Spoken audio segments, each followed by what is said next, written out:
the DLC background logo, but it was all gold and black. So I inverted it and made it just basically grayscale.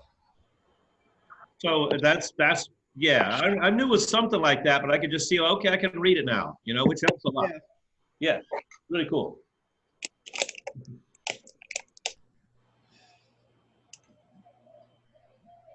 Raceland, you need a haircut, dog. I think we all do. Hey, you can cut his hair when he wants to, and you don't call him dog. Open, yeah, I'll take one. What's that?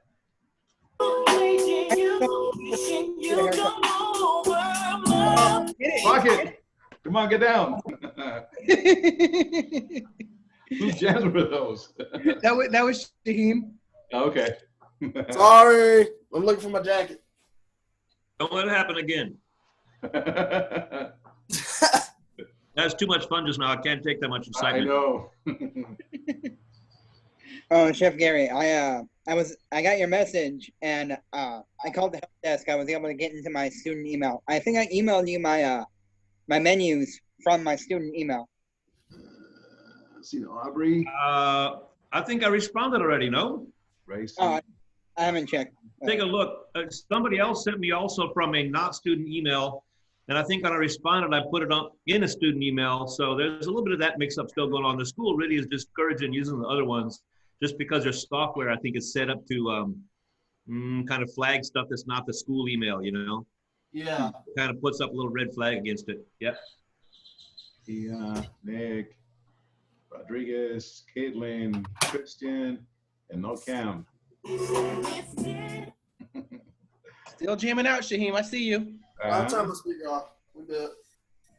So I don't see Cam, Miss Hannah, Aubrey, Yossi, and Danny B, right? Oh, I'm here, Chef. Oh, there you go. My bad. You're so quiet in the back, you're like almost invisible. Just kidding. Yeah, so we're missing a few. Danny B, Aubrey. I don't know what's going on with Danny. My phone's dead. Otherwise, I'd call him. Hannah and Cam. Okay. Well, I'll shoot him a text message when I get my couple of things caught up here.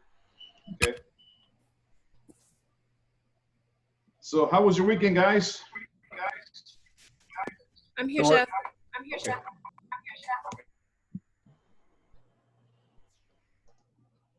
Did you guys go out and explore and see the town and get something to eat? No. I just drove to Houston, go see my boys. As I said earlier, as I've said many times, I don't think we're ready for this. So I mean, and my wife agrees. Like, we're gonna stick it out and wait and see what happens. You're my hero. You're my hero. I'm telling you, we will get through this, but I don't think we're going to get through it by rushing and going out there and saying, we're all good. Let's just laugh it up and spit in each other's face over a beer out somewhere. I just don't think it's wise. Yeah. You know, we're doing, people have adapted to being away from each other more and being in the house more. And, you know, the whole work and the income thing is really, golly, that's got to be hard on some people right now. But I think what's going to be worse is just going back and starting up a whole bunch of new illnesses again if we're not careful, you know? May 10th is my anniversary and Mother's Day, unfortunately. Birthday. Oh, there's Cam, all right. So Danny B is the one missing, right? And Miss Hannah, 2. All right, cool. Maybe. Okay, Hannah. You got everybody else, Chef? Got everybody else. Okay. So over the weekend, I was having some fun in the kitchen, right? So last weekend I made an olive bread and they come out so great. So I'm not a baker, I can do so. But so I went and redeemed myself this time. Olive bread came out nice and it proved really nice and it tastes really well too. And excellent. I went ahead and olive bread, Chef? Yeah, olive bread, And I had made a biga and you know, the starter and everything else, but it didn't come out right. So we made it again. So what I made this weekend, aside from the olive bread, sad to say I can't eat it because it's got a 1.25 cups of powdered sugar in it. I made a chocolate lava cake, real easy recipe. A chocolate lava cake. I topped it with some tomato jam and then topped it with ganache, spicy ganache on top, and served with a little side of tomato jam. It really, really, really great. but too much sugar. Chef, did you say you're a vegan? No, I'm not a vegan. I did it once. It only lasted about a half a day. I had to go to Whataburger and have my double meat with bacon. That was withdrawals, half a day. Yeah. I was a vegan once when I had 3 French fries between bites of my hamburger. So, yeah. I'm a secondhand vegan. The cows eat grass. I made some banana bread last night. Nice. Chocolate chip banana bread, and I learned something. I never really made a really nice. My mom made it great, and I never could figure out how to get it nice and moist like hers, And I simply added more banana into it, and I kind of looked both ways like a drug deal going on or something, and I snuck in a half of one of those small blocks of cream cheese. Uh-huh. Got it real soft, and when I creamed up the butter and sugar, I put cream cheese in it. Holy smokes, it's really nice. I think I hit something finally on banana bread. Nice. Yeah. Well, things we can do were kind of boring until a thumbs up. Okay. So, anyways, guys. Nothing to do, might as well make some banana bread. Right. Welcome back. This is week 5. We've seen some of your menus, not everybody's menus. We have given you some feedback. Either Chef Gary or I give you some feedback. Take that as you may. But if you do change the go back and modify and edit it on the menu items, do so, and I will show you a great example why we do the feedback, constructive criticism on why we do certain things like the way we do. Okay, so was I supposed to submit them to somebody? You're supposed to work on your menus over the weekend. This is week 6, week 5. This week it's all about your recipe costing. If you haven't done your menus, you're way behind. I'm done with my menu. That's what I'm saying. I'm just saying, do I need to submit it or something? Yeah, So send it to us by email so we can look it over and give you some feedback or catch some mistakes or whatever we can help with, All right, yes, sir. I'll email it to you then real quick, Chef Gary. All right, that's Okay. good. So anyways, the feedback that we give you guys back is for you guys to take a look at it from a different point of view and kind of reward it a little bit. Maybe add some things like I know we'll give some feedback to Miss Tia, Miss Mercedes, Miss Caitlin. Who else? James. I haven't given back to Wrestling yet on his menus. And Nick. Chef Gary gave me a reply back. Good. Okay. So, I got feedback by dessert menu telling me I should add stuff. Yeah, that's right. So I'm going to show you why it's important, imperative to take a look at your menus. I'm going to share it with this. I came across this advertising on Facebook. It is a place that is close to my house. Actually, it's within walking distance. It's called Blue Corn Harvest Restaurant here in Cedar Park. So let me share with you guys what they have as the advertising. Let me know what you guys think. What do you guys think for the description? The Gulf shrimp are fried. It's kind of boring. Like, What? Boring. No, it says grilled quality seafood, and then like a few words later it says 2 fried Gulf shrimp. Right, so they're saying grilled, but then part of it is fried. That's right. Yeah. Yeah. Also, Quality Seafood happens to be the name of a supplier around here. So, Ooh. Trademark or copyright issues, maybe? well, I mean, I don't think they're going to come by and tell you that you can't say their name on your menu, but you can come up with something that doesn't use their name, as I'll say, right?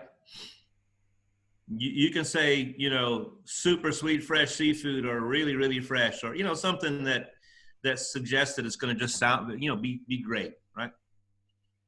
And you could just keep it plain and simple and say grilled fresh seafood. You don't even have to really, Sure.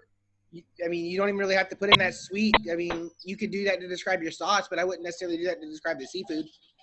Right. You could simply say grilled tranche of salmon, or just meaning that kind of crosswise slice off that big fillet. I don't see, the only thing I would say besides the errors in the fried and the grilled part would be he doesn't really describe the sauce that's on it. Well, he says sweet chili roasted tomato sauce. That's Okay. fair Fair amount enough. of description there. What else do you guys see on the wording, on the description of this menu item? There's it doesn't really say anything about what kind of vegetables. I mean, obviously you can see it, but like if there wasn't a picture, I'd be like, oh, well, what kind of veggies? And there should probably be a comma between veggie and rice. Yes, there should. And I don't see the rice on the plate, folks. You guys see the rice? The rice is right between the lemon and the fried shrimp. It's Okay, off so in the the rice left is- corner. The rice is so small it can hide underneath a lemon and a shrimp. Yeah. Hold on, I got one.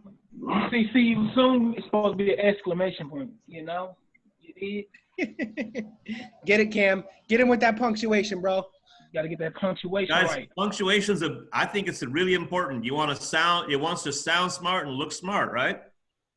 In fact, that's some of the feedback that I come up with a lot of times for people is trying to help kind of clarify and get clear about, get clear and get correct about punctuation and stuff. That grilled quality seafood, that don't even need to be in there. It should just say salmon topped with, grilled salmon. Yes. Topped with a sweet chili roasted tomato sauce, comma, space, and 2 fried shrimp. You can serve with, delete that. You got a good point there, Ken. And I want you guys to think about one more thing. This is maybe it could apply to quite a few of the menus that I've been looking at, like yesterday and today. So listen up here. Sometimes the writing looks a little small, a little hard for me to read, and it's going to get a little easier, I know, when it's printed in real life size and I can see it. But why is the writing so small? Because you got too many words. What? Yes, you do. Do I really need to say served with? Do I really need to say topped with? That stuff gets said and said and said. Maybe on occasion you might for certain dishes. That's the only thing I can like. Right. You shouldn't make it a habit though. You could a lot of times take 6, 7, 8 words out of a 20-word phrase, and all of a sudden you can jump up 2 font sizes. I'm not kidding. A lot of fancy restaurants would say, if I just give me a moment to think here, they might say grilled salmon, comma, sweet chili roasted tomato sauce, comma, fried Gulf shrimp. They don't even have to say 2. Maybe they put in 3 if they're smaller, 2 if they're bigger. So fried Gulf shrimp, comma, veggie rice, comma, farm fresh vegetable. I just took about 40 characters out of that text right now, and that whole thing could get a lot bigger and easier to read. And, you all think it's just because I'm old, but actually, if your lighting is questionable or if the menu is a little glossy or something like that, it's very good to have your printing be big enough to see easily in any case. Yeah. So again, like you guys caught, get rid of the grilled quality seafood, okay? That doesn't have nothing to do with it. That's where you buy it from. It's got absolutely zero to do. They're putting it out there to make it, trying to, advertise that they're buying quality seafood, right? They can write it as a fresh North Atlantic salmon or Pacific salmon, okay? Grill North Atlantic salmon, top with the sweet chilies roasted tomato sauce. It says top. The sauce is in the bottom, so that's already skewed. Then next one says, what else? 2 fried Gulf shrimp. Right, I get it. I dig it, no problem. What about garnish or pair with 2 fried Gulf shrimp? Serve with rice pilaf and farm fresh seasonal vegetables. And get rid of the charred lemon as an aside, because even that is costing you money.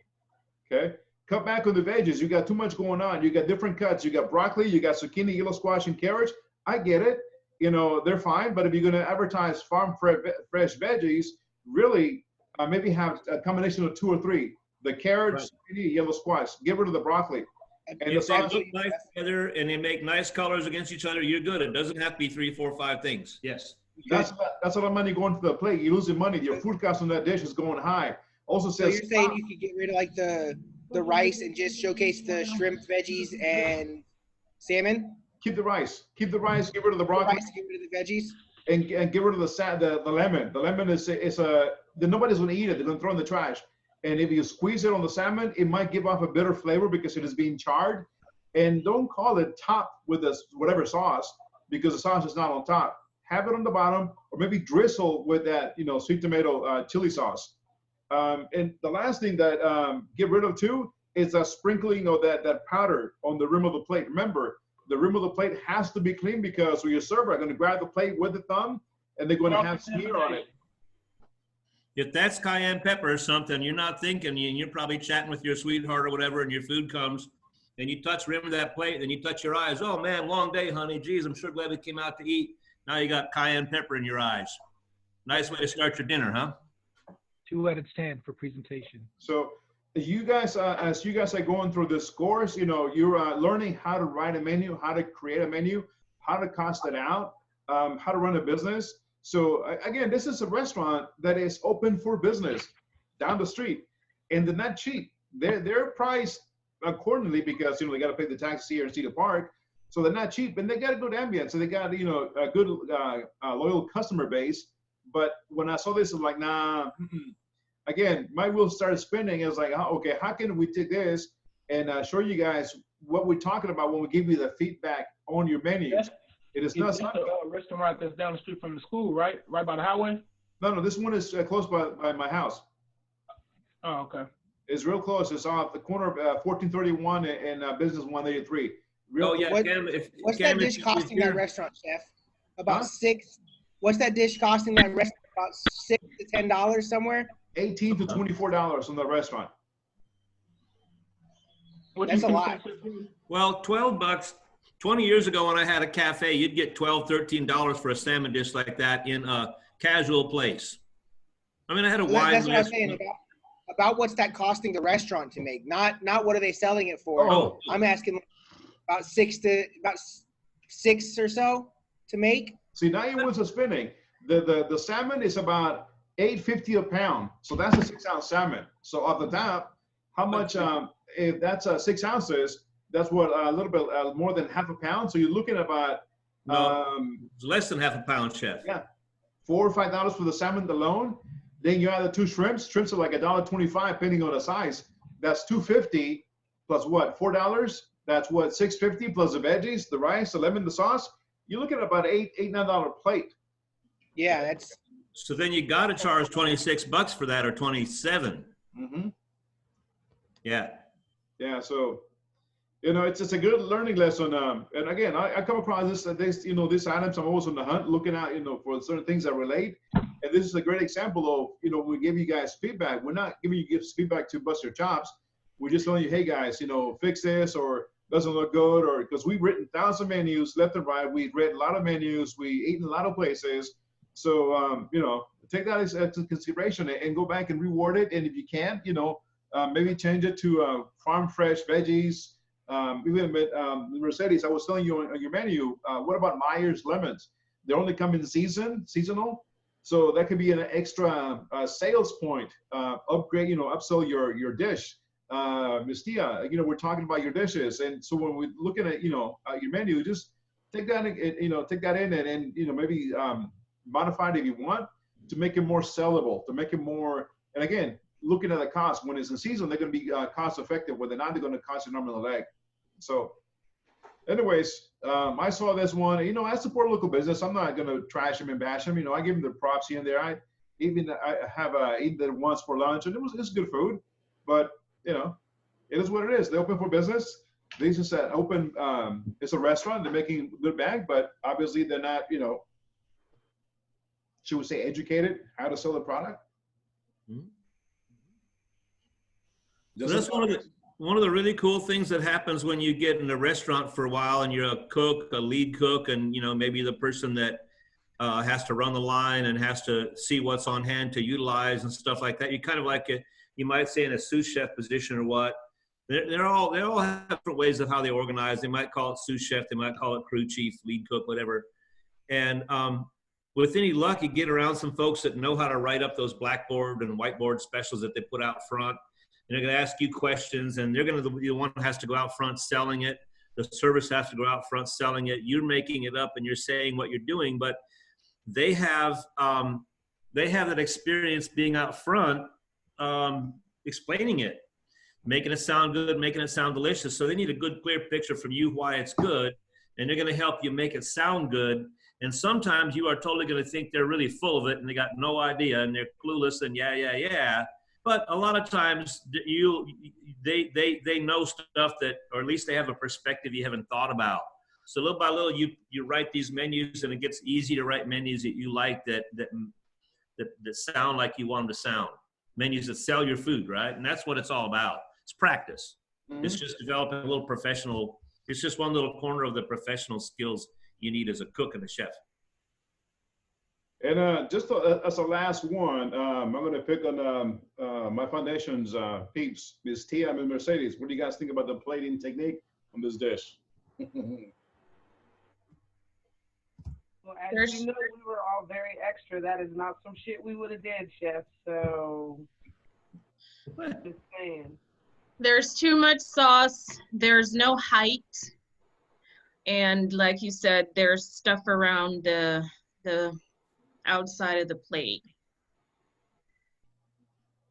So for the rest of you guys, if they got grilled food, why do you have fried food too? You can have a combination. Good texture. For the rest of you guys, when you're plating up a dish, what should go into your minds is about dollar wise. If you're going to have a nice salmon, I would get rid of the shrimp because that's $1.25 a piece. Why not have a totally separate dish of fried shrimp in a basket, with tempura veggies, right, Chef Gary? Chef, another way, I'm with you if the salmon's going to be that big. Today, a fish portion is about 6 ounces, right? So if it's 6 ounces of fish, you don't need the salmon. If you like the idea of a mixed seafood grill with shrimp and salmon, okay, good.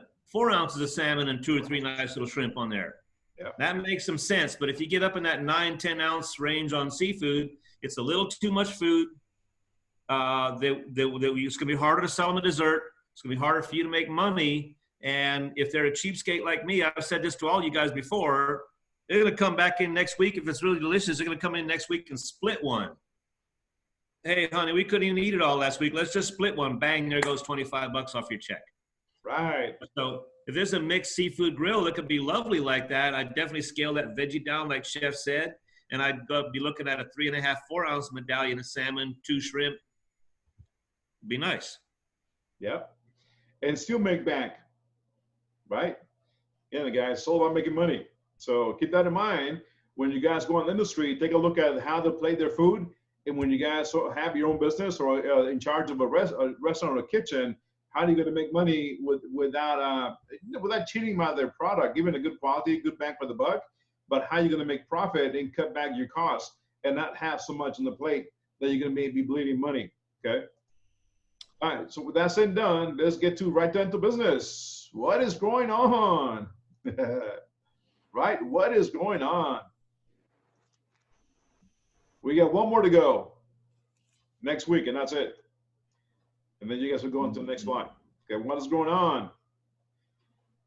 Again, if you guys are having issues with your rent or lease, that's the website to go and look for help and some resources. Okay. Portal issues, you guys should be logging into the portal every single day. You guys should be looking at your grades. You guys should be getting the knowledge checks done.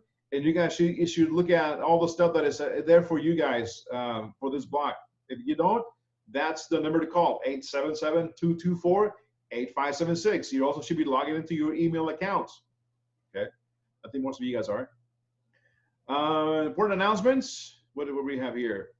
Students, please check your Escoffier email each day for important updates. The only email that we'll use, okay?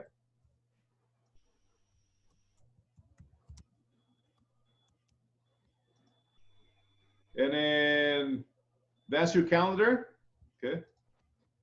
Holiday calendar. And again, just how to protect yourself. Online uniforms still apply. Let me see where you at, Cam. Where you at, Shaheem? You guys not in your swimming trunks out there? You got a jacket on? All right.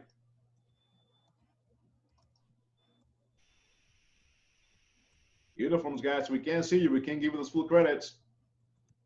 Okay, guys, keep on that. Make yourselves visible. Make sure you have your jacket on. Don't care if you're wearing flip-flops or your house shoes, sandals, as long as you have your chef coats. Okay. Thank you, Jeff. Yeah, yeah. Okay. Career Services, Ms. Ann Derrick and Jamil Hooper. And again, your best friends you'll ever have. Lucas Hiring, McGuire, Moorman Hospitality is seeking sushi chefs for all new Japanese concept opening this spring. You guys like sushi? You guys like to go in Japanese cuisine? Go for it.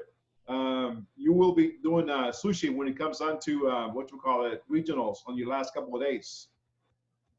Also, they have a lot of restaurants. They have also restaurants: Swedish Hill Bakery, John's Fine Food, Clark's Aspen, Pool Burger, June's All Day, Jeffrey's. Jeffrey's is a good one. It's been there for quite a while.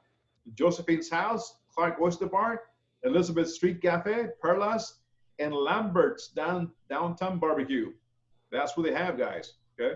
That's some really, really good outfits there. That place called Jeffrey's put Austin on the map about 40 years ago, made a couple of young chefs famous, actually, and has always been great. It's always just been year after year knocking it out, making beautiful food. Jeffrey's. Jeffrey's been there for a while. Okay. What is it? Close to Mopac, right? Somewhere there. I thought it was closer. Yeah, it was on the near west side of downtown, close to Mopac. Yeah, not very far from here. 4 or 5 miles from here. So McGuire, Moorman Hospitality. Okay, remember that, guys. So you got some interested. Okay. And again, Disney online recruitment, June 9th and 10th. Sign up if you guys are going to go to Florida. Keep safe. Go to the beach and have your social distancing if you can. Just for fun.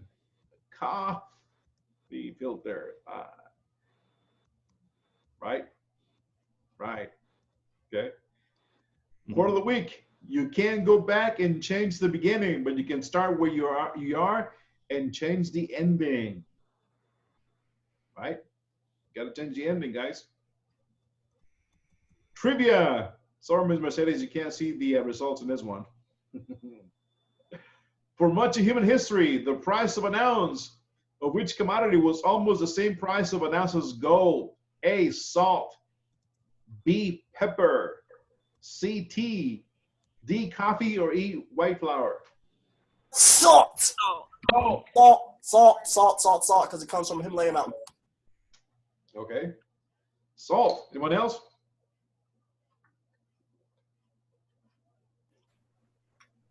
Again, I don't know. Peep Chef moved the slide so you couldn't see the answer now. You all say salt, right? Oh, it's salt too. All right, okay. So much of human history, the price of an ounce of which commodity was almost the same price as an ounce of gold. Let's take a look. Salt was crucial to life in the ancient world as oil as it is in our world. Salt deposits found near the edge of the desert made civilization possible. Salt was also used as currency. The English word salary has its roots in the Latin word for salt. Because you might know this already. I've probably said it to you already, like in the foundations class.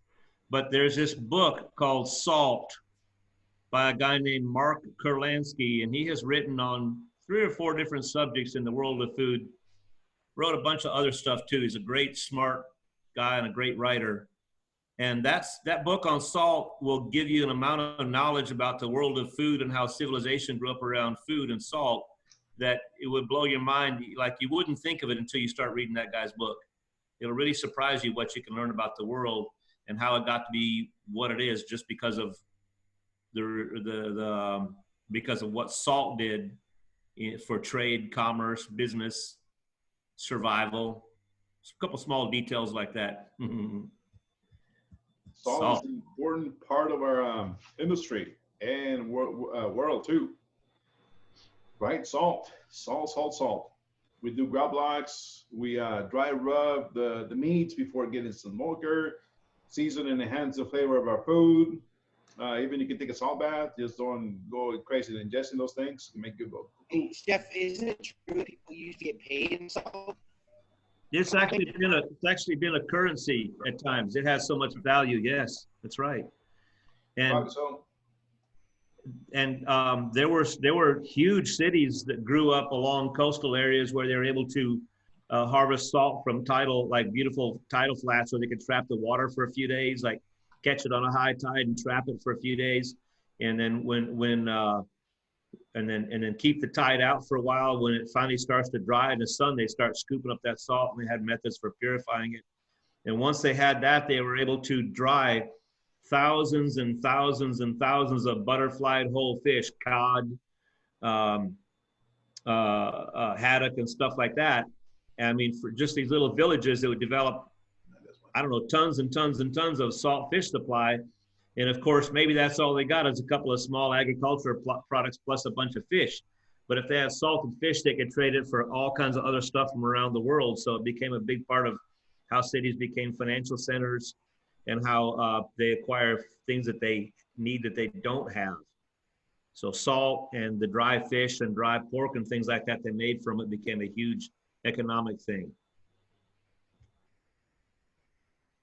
So we touched base on last week about your recipe yield conversion, right? Guys? Yes. Okay. About EP versus AP? What is EP? Yield percentage? What is EP? Edible product. Edible portion, right. So it's what's portion. you have after you've done your trimming, peeling, and so forth, cutting out that bad spot, right? Yeah. So we went quite a bit last week, right? So yeah, I'm going to give you, I did a little exercise, try to catch back from last week. So I'm going to switch pages here and go back to the salmon picture, okay? Let's suppose you got a banquet of 100 people. You got to produce. They want 6-ounce salmon, just like you see here. They want a 3-ounce side dish of whipped potatoes. And they want 4 roasted asparagus for 100 people. Okay. So let's take a look real quick. Okay. It's not rocket science, guys. It's real easy. Okay. So banquet for 100 people, right? Sear 6-ounce salmon, whipped potatoes, roasted asparagus. How many pounds of salmon are needed for this banquet event? How many potatoes, butter, heavy cream are needed for a 3-ounce side of whipped potatoes? How many asparagus needed for if you can serve 4 on a plate? Let's say they only want 4 asparagus on a plate. How many asparagus will you need to buy? Okay. So the first exercise here is figure out the salmon portion, right? Okay. So salmon, let's say you lose about 5% of the side of salmon, skin on, pin bone out. If you guys don't know what the terminology means, that's the kind of salmon we get in foundations, and that's the kind of salmon we get in regionals and throughout the menus that we have. The salmon, side of salmon, skin on, pin bone out. That's little bones that we use little pliers to remove. Okay, it has those bones out. It has the skin on. So with that said and done, you're gonna lose it by 5%. You're gonna lose that skin. You're gonna lose that belly trim. Remember that 5%. Potatoes, you lose about maybe 5%, of the skin, and also maybe if they come some eyes, you're gonna cut those eyes out. Asparagus, you might lose about 40% because you're gonna lose that bottom portion of the asparagus. It's not trash, believe me, guys. Even that, you can go ahead and cut it, rinse it out from all the dirt and mud, whatever. Chop it out, put it in the blender, liquefy it, and strain all the fiber out, and use that juice to make a nice, creamy, smooth cream of asparagus soup. Okay. So anywho, salmon, lose about 5% of the side of the salmon. Potatoes about 5%, asparagus about 40%. So your first exercise to figure out, okay. Oh, I just give you the answer. So here it is, guys, how to figure out the salmon, okay?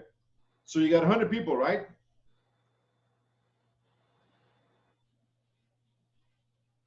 Yeah, you're gonna cook for 100 people this banquet, right?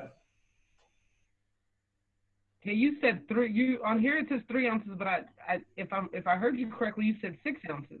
Let's go 6 ounces, not 3 ounces. My bad. So figure it out.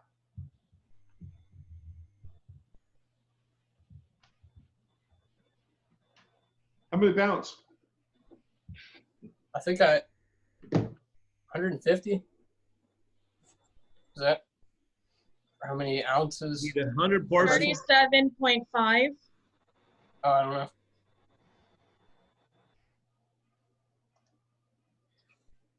So how many pounds of salmon you need to order? What was that, Ms. Mercedes? 37.5. But you're losing 5%.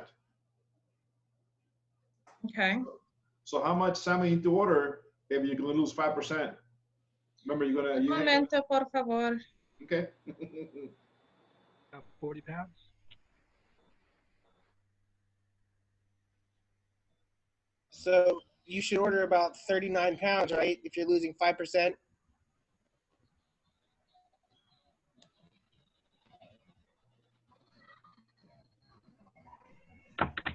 So 40 pounds of salmon. You would just order 40 pounds. Yeah. Yeah, because, I mean, you just added an extra 3 ounces to what he put up there at the top. I know. I give you the answer. I give you the answer real fast. I'm like, duh. So 40 pounds, right? 40 pounds of salmon. What about potatoes?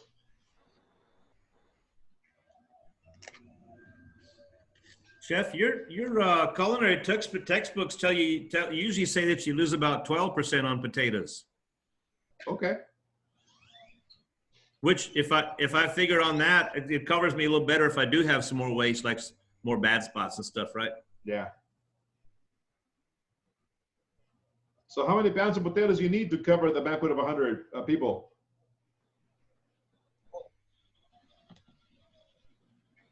That depends. What's the portion size? Serving size is 3 ounces. 3 ounces? Mm-hmm. Okay.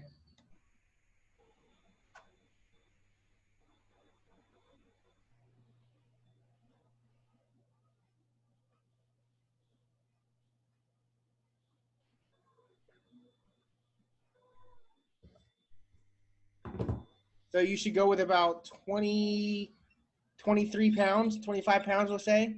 Okay. Just for product loss, 25 pounds. So 23 pounds, right? Yeah. Put on the safe side. Okay. What about asparagus? Asparagus, you need 4 per plate. They come about 12 asparagus in a bundle. Okay. There's 12 bundles in a case.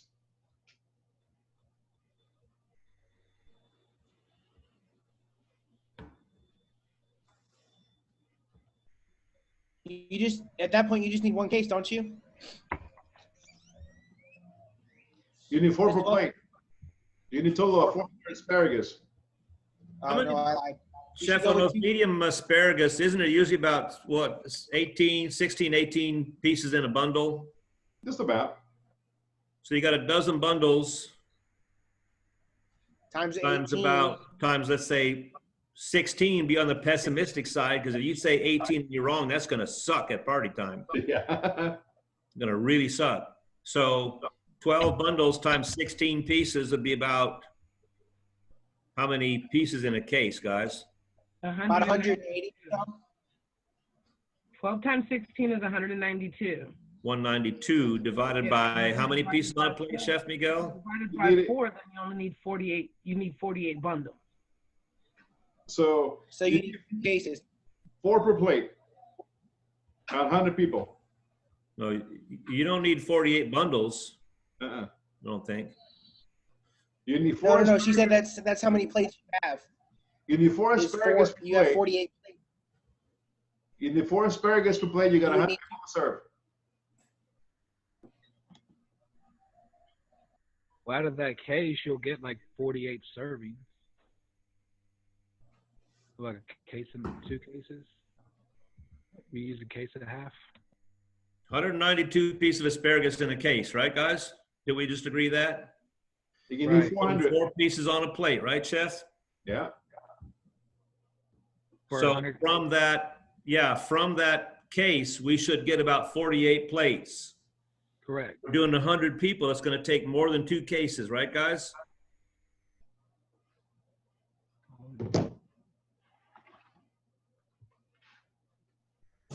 Also, do you think it's wise if you need 192 pieces and, I mean, do you think it's wise to have exactly enough asparagus?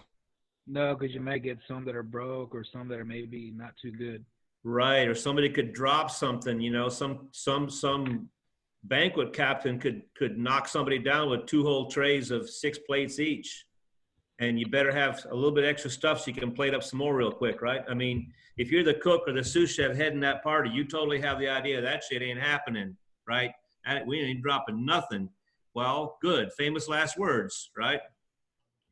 What are you gonna do when it does happen? So there's a little thing that we call safety margin that a lot of cooks are in the habit of figuring on. So it'd be better to get 3 cases.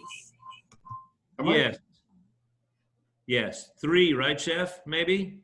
And you prep more than 2, so you're sure you got enough, and then you got some more to make soup, like you said, or tomorrow's vegetable or something, right? Okay.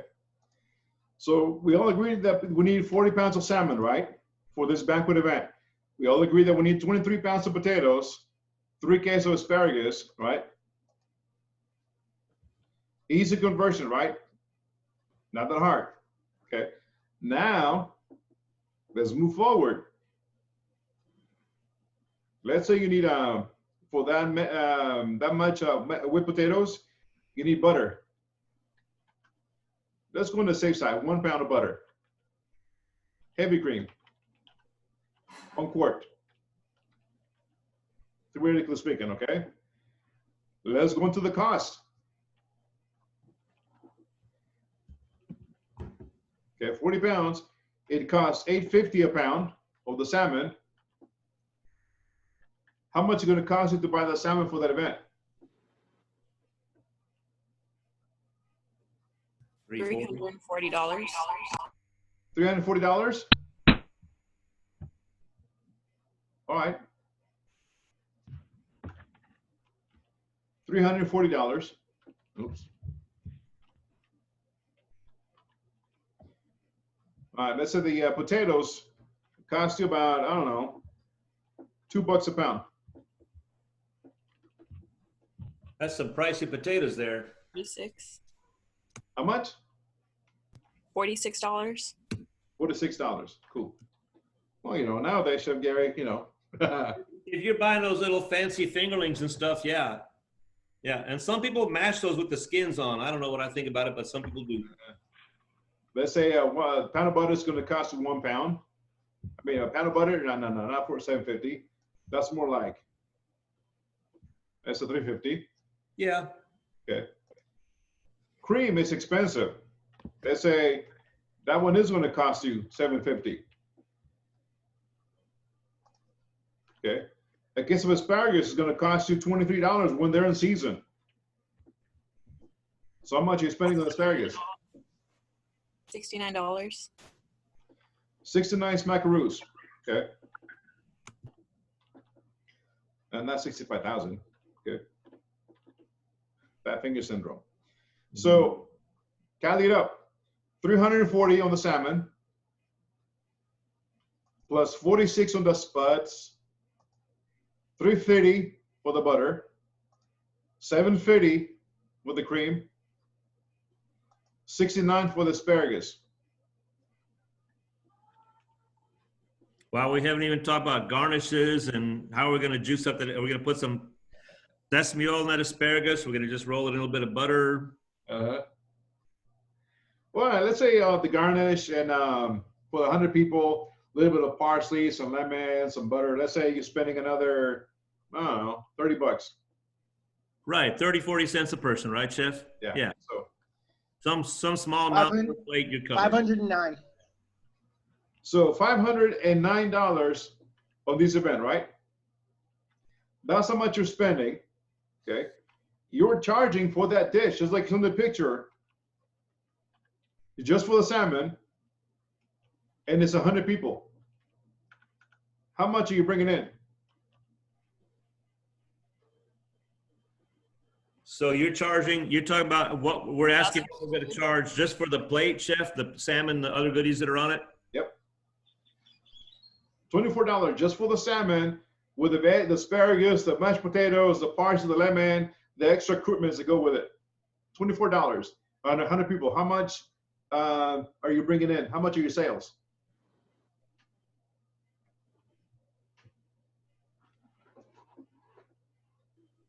$100 people times $2,400, right, guys? Sorry, 24 bucks, right? How much? 2,400. $2,400. And you're spending $509, right? What is your food cost percentage on this event?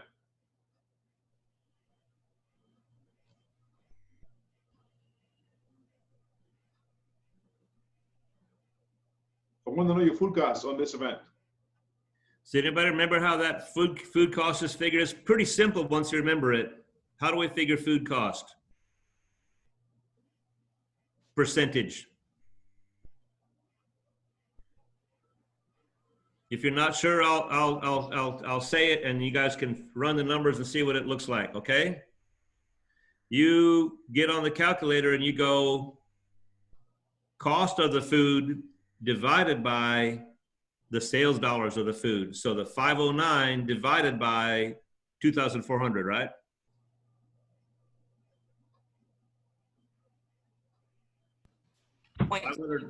About. How much? 0.21 about. 21%. 21%. 21% food cost. Pretty Just for good. the salmon. Not bad. Yeah. Not bad. Chef, for that money, you could just about afford to throw a low-dollar salad on there or some rolls or something. But your banquet department, they might sell that salad. That's another certain number of dollars to buy that. They're not going to give it away. Nope. You may include a salad, maybe a cheesecake, iced tea with the lemon, sweet, low sugar, dinner roll, some butter. What else? Dressing on the salad, choice of two dressings, ranch, of course, and the vinaigrette, just to make it simple. So a whole meal, you could easily be charging up to $34 or $38 per person. $35, $40, yes. Yeah, for a banquet of 100. That is an easy, not a recipe conversion, but that's an easy way to figure out how much to buy, your budget, and how much profit and sales you're going to generate. Easy without resorting to whatchamacallit, a spreadsheet. But you can also do it on a spreadsheet.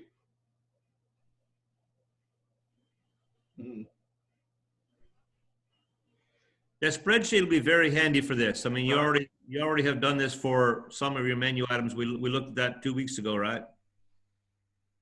Okay, then let's up the numbers. Let's say you're doing it for 7,000 people. What are the numbers? This for 100. So how much product you need to buy for 7,000?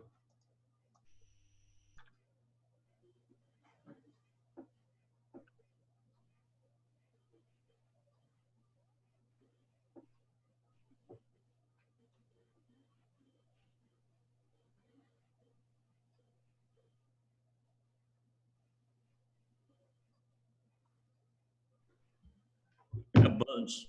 Yeah. Good answer, James. So you need something for this we call a conversion factor. It's not a very big deal. Sounds fancy. You just got to convert it to a larger amount, just like converting a recipe. We're serving how many people here, guys? In this case? 100. 100. Okay. And then, Chef, you said let's consider doing the party for 700 instead? 7,000. 7,000 people. So what, would you just multiply it by 70? You would, but if you know that intuitively by the seat of your pants, that's all good. But if you don't really have that, if that doesn't happen, you'd have to have some math. And the math would be 7,000 divided by 100 equals what? 70. That's what you just said. And then you got a number you use to multiply everything you're going to buy, everything you're going to charge and all that, right? Does that make sense? Yeah. So how much it costs you to run this banquet for? So the cost for a banquet for 7,000 people would be $35,630.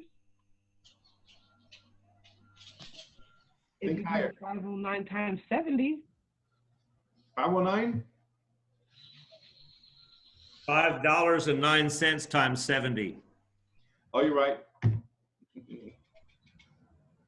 No, Different $509 Wouldn't it be times 70. Yes. Yeah, that's right. 70. It would be 35,630. Right. The So chef- that's your cost to buy the product for that banquet event, right? Now let's change this number to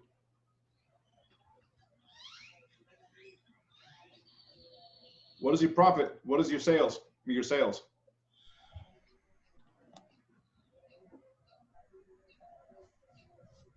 $24 times 7,000 people.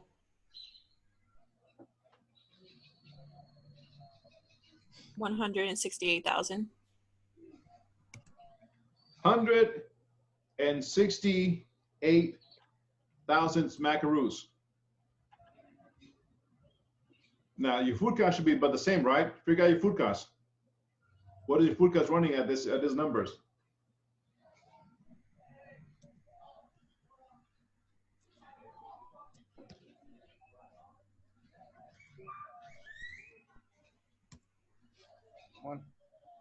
It's still 21. Should be 21, right? Still. Yes, chef. Yeah, we multiplied everything the same, so the figures will still have the same relationship, right? Yep. Multiplied the cost times 70, multiplied the sales dollars times 70, nothing new.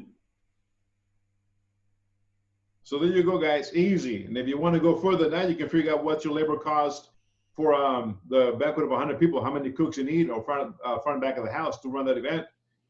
Should you get hired to execute that banquet event for a birthday party, a wedding, reception, whatever the case is, you can do the same exact numbers. Take out 509 times 100, and then from that, maybe do 18% labor cost, and that's how much money you got to spend on your staffing guidelines, front and back of the house.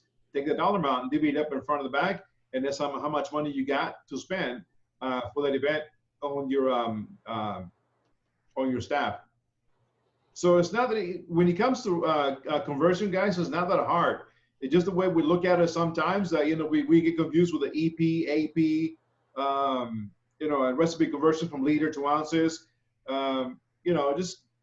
And this goes back to your recipe costings. Keep it as simple as possible. Do ounces, don't go liters. Don't try to convert it. If you come across a recipe that is in grams, convert it to ounces if you can, because most of the food inventory is going to be in pounds or gallons. Few might not, like your alcohol is going to be in liters, but you can convert that to ounces too. So easy math, and that's how you can guess, how much to charge, what to look out for, and how to make profit. And the reason why, it goes, first of all, it goes with the lecture, and second of all, it goes back because as you guys head on to the industry in the future, some of you guys are going to get contacted by either through Facebook, Instagram, as you post your pictures and brag about them. Hey, can you cater this event for me? Can you do this party for me? And sure enough, that's your business is going to start blooming, and you're going to have business coming your way. It has happened in the past. Students come to class, they execute that food, they post it all over the social media, and then the friends and family start, messaging, can you do this banquet event for me? Sure, no problem. So just gotta be wiser of how much you're gonna charge. Don't gouge their eyes out. If it's a family member, maybe give them a little discount, maybe give them a little help, but make sure you cover yourselves and make sure you make some profit. Okay. Again, it's all about that dollar. It's all about making that budget, right, guys? Right. Yes, chef. Okay.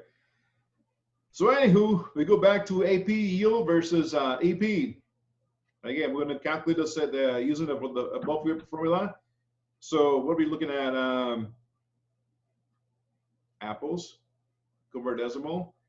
Oranges, 15 pounds of oranges as purchased. So the asparagus that you purchased came in that much bundle as purchased, and your yield percentage was about 60% of the asparagus on that just little practice that we did. Okay. So convert the percentage to a decimal point by moving the decimal 2 places to the left. So 15 pounds AP yield is 68%. So you got about 15 pounds times 0.68 equals 10.2 pounds. This number represents in percentage in pounds. Now convert it to pounds to ounces. Anything to the right of the decimal point is a percentage, not a whole. So 16 in a pound times 0.2, so equals 3.2 ounces. Again, 10 pounds and 3.2 ounces is what you should need. Okay. What about the next formula? 73 pounds of carrots as purchased yields 86% because you're going to lose that peeling, you're going to lose the tip, you're going to lose the bottom, the stem. That's about exactly the right yield on carrot, Chef. You can expect to lose about 13, 14, 15%. Is exactly right. And if your peeler is not sharp enough, you're probably going to take a lot more skin and meat along with it. So you might lose about 80, 86%. So you got to make sure you utilize the right equipment to peel that asparagus. Now you can go a little bit cheaper. Use a green scrubbing pad with water. And you add like a sandpaper. You might not lose a lot of the carrot, but you're going to lose the top and the bottom. Okay. Anyways, 73 pounds of carrots as purchased, yield is 86%. Okay. Sorry, Chef, I got kicked. Okay. So convert the percentages to a decimal by moving the decimal 2 places to the left. 73 pounds of carrots as purchased yields 86%. So 73 pounds times 0.86 equals 62.78%. 8 pounds. So convert pounds to ounces. 16 times 0.78 equals 12.48 ounces.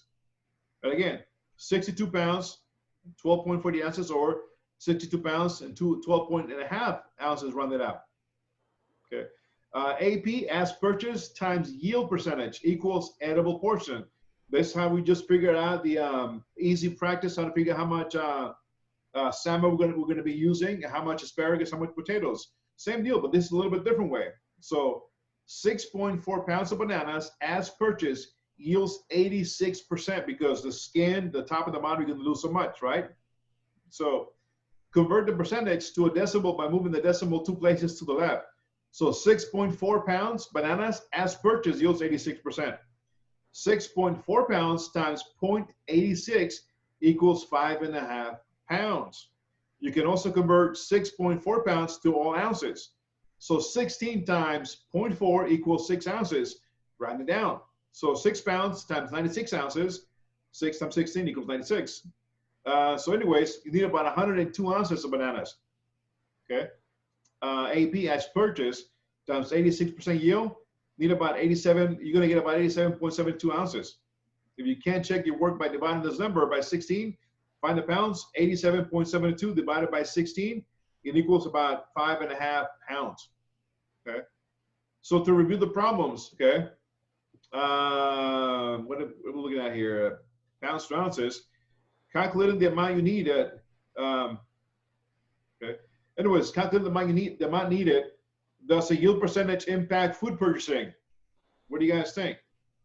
Does the yield percentage impacts food purchasing?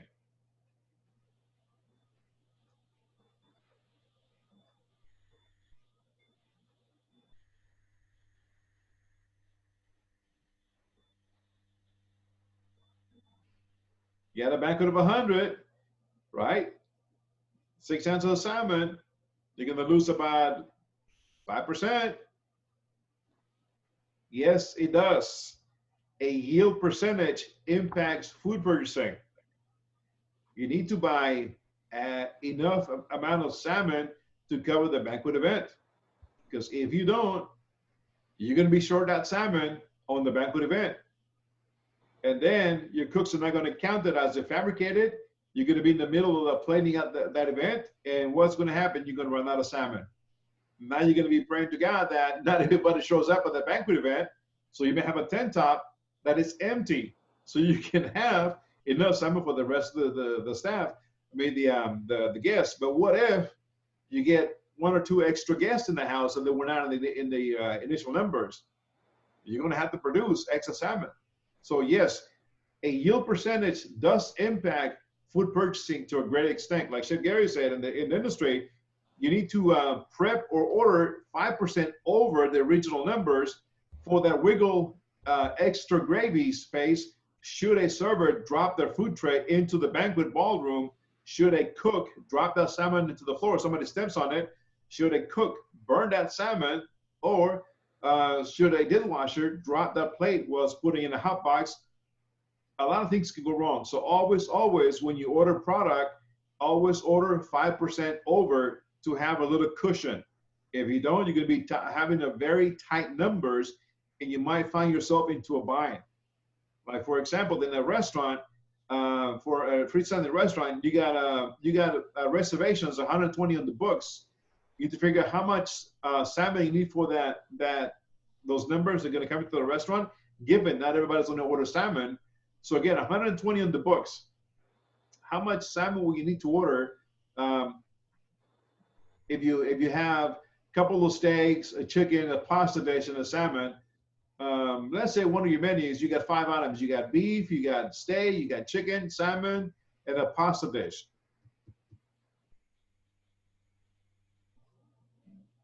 So you got about 1% of your menu items as salmon. How much salmon will you order to have enough for that one Friday night to cover your restaurant?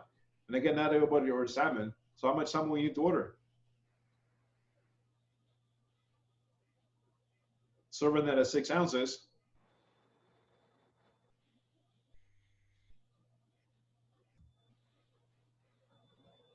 A side of salmon is about 10 pounds. Right, Chef Gary? Yeah, depending. I think 10 pounds would be a very big side. I think of more commonly 6.5 pounds, something like that. But I've seen them as big as 10. So let's say out of 120 in the books, you're probably going to expect to sell about maybe 20 orders of salmon. So 20 6-ounce portions. Salmon is about, I don't know, okay, let's go 8 pounds to the side of a salmon. 8 pounds of salmon. You're going to sell about, what do we say, 20 orders? So how many pounds of salmon will you need to order to cover you for that Friday night at an estimated 20% salmon sales off the menu at 6 ounces of salmon?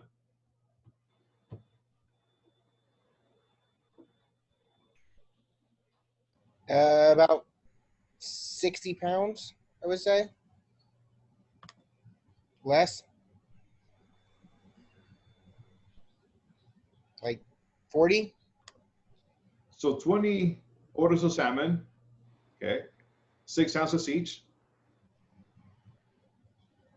And a side of salmon is about 8 pounds. So what do you do with that those extra 2 ounces that, if you said each one is about 6? Just wondering. Well, when you cut the salmon, you cut it about 6 ounces, you're going to have some trim weight. You're going to lose that belly. You're going to lose that skin. That's about maybe 5%. But whatever else you trim, you can't throw in the trash. You can make some salmon poke, some salmon tartare. You can make something out of that. So out of, again, a salmon is about 8.5 pounds. Let's say 8 pounds to be on the right track. So how many 6 ounces portions you guys going to get out from that 8 pounds of salmon? So guys, if you had 8 pounds of salmon, you're going to lose 5%. Make a suggestion. Take. What you so 8 pounds of salmon. I didn't do the losing 5%, but 8 pounds of salmon, you would get 21. 21 6 ounces, right? But realistically, right, you're not going to be able to use the tail end because you're going to lose about maybe 2 or 3 portions of that tail end. It's so small, so thin.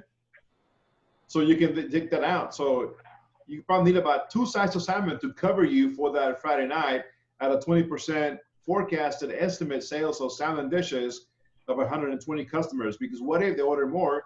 If they don't, then you have a little bit extra for the next day.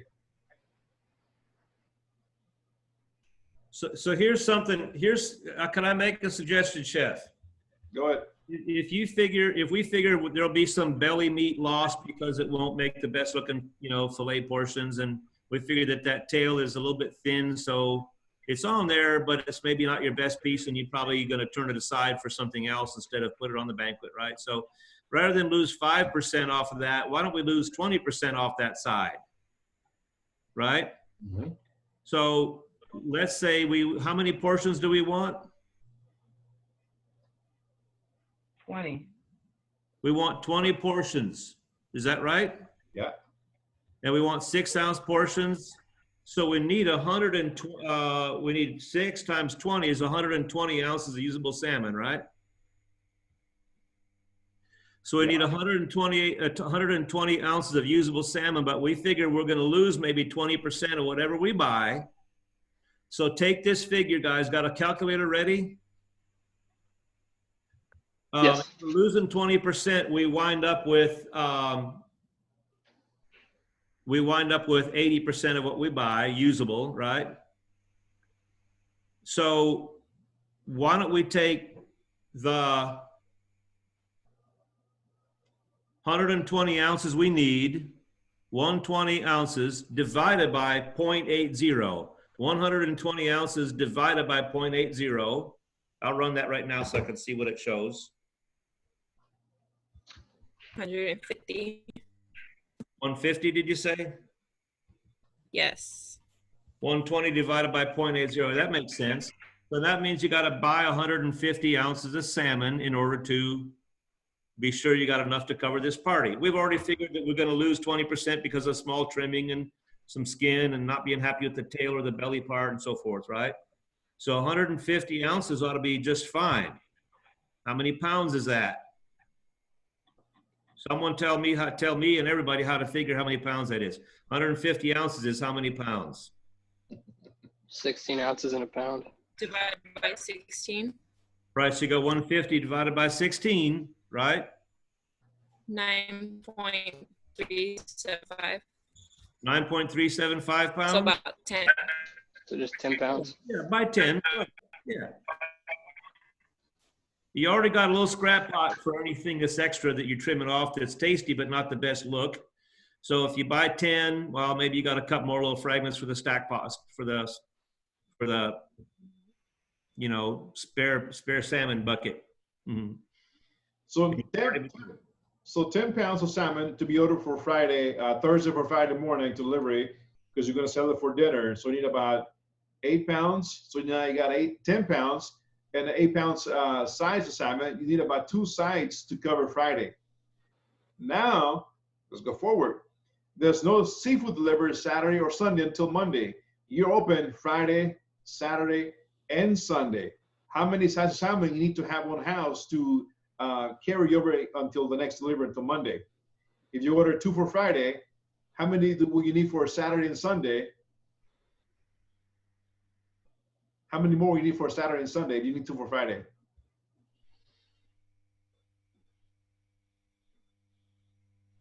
You need 2 Friday. You need to cover Saturday and to cover Sunday. We're kind of into some witchcraft now here, aren't we, guys? Because do we really know? Because we really know, we got a pretty good idea about Friday. 2 sides for Friday. What do you think about Saturday? Should Saturday maybe be about as busy as Friday with any luck? Busier. No, I think that Saturday's going to be a little bit busier. It could be like Friday, maybe even a little bit busier. For sure, 2 more sides on Saturday, right? How about Sunday? What happens on Sundays? Sunday is crowded. Everybody comes from church. They come from home. They come from sports. They come from everywhere. Sunday midday maybe is really hopping. Right after church and all that. Before sports, maybe so. Is salmon on your lunch menu or is it on your dinner menu? Salmon on all the menus. So you got 2 Friday, 2 Saturday. How many more for Sunday if you got them all on the menu and you're going to get the after church crowd and then dinner?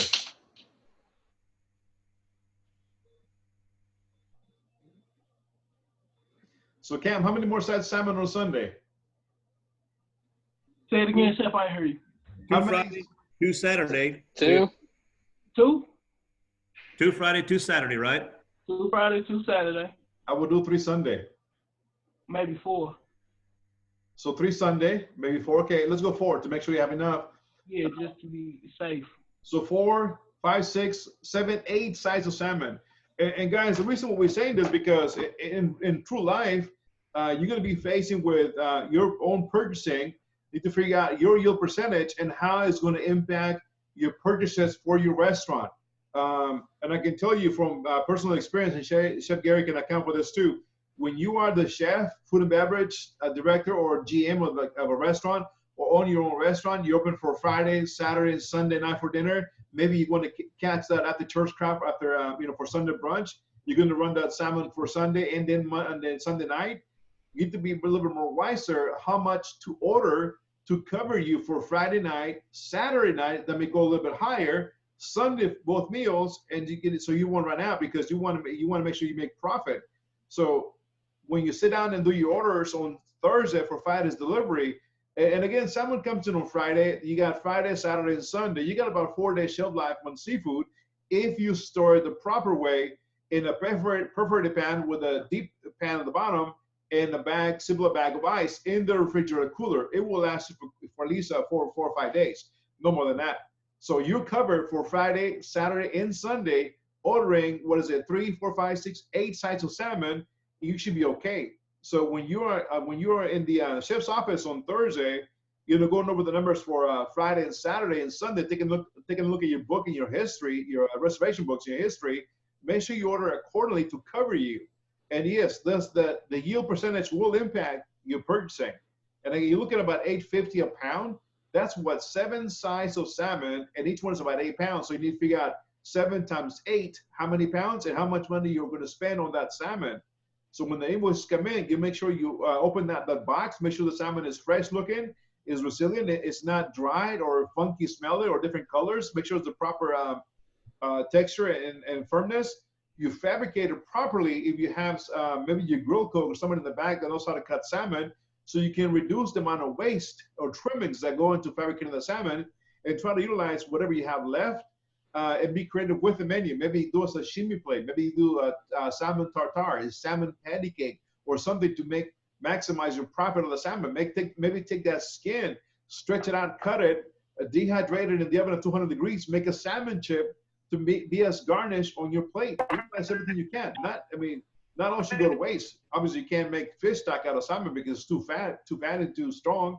But there's different ways you can utilize that product besides watching it go in the trash can. So again, it's true life, and it does happen. So yes, it will affect your purchasing. You just got to be wiser of how to order and have enough to cover you for the weekend, right, Ms. Tia? Man, somebody had a question just now. Started to ask a question. Go ahead. Don't know who it was. Just heard the voice. Okay. So yes, the yield percentage impacts food purchasing. Yield percentage of a food product has a direct impact on the quantity of product purchased. The amount of product purchased is not equal to the amount of product available to serve the guest. You're going to have enough coverage. So it is very crucial when you sit down on your desk in the chef's office, when you put in that order for Friday's delivery, make sure you take a look at Friday, Saturday, and Sunday, and maybe Monday breakfast or lunch if you prefer those 2 services, to have enough product to carry over until that next delivery on Monday. Be wise about it. Make sure you spend your adequate amount of time going through your inventory, plus what you need, and place the order so you can have enough. Because the worst thing you can have is an item that is on 86. Customers don't like that. GMs don't like that. And that's they can take a look at it as you're not purchasing, having the proper purchasing experience to buy the product for your menus. And your cooks are going to be pissed off too, because they're going to be 86 and they're going to they have to face the servers. Oh, sorry, we don't have that. Oh, the server has to go out front and say that. Oh, that stuff. That's hard on the server, right? So they get grumpy at the cooks. So it's really tricky, right, guys? You're trying to take, Chef Miguel just went through this whole process. It's about the way I would think of it too. And it's kind of tricky because, you're trying to look in this crystal ball and figure out how much salmon you're going to need. We made a pretty good guess of it. And actually some operations that use a good software can become very, very skillful. And it's no rocket science. If you have a good software, you can become very skillful at predicting how much of everything you'll sell. For instance, after 3 months of sales history, you'll be able to say that if I have a salmon dish that's always part of the menu, for example, it's on the regular menu, it's not a special, I might see that, well, I always sell between 12 and 15% of my menu is the salmon dish. As an example, I'm just making up numbers here, right?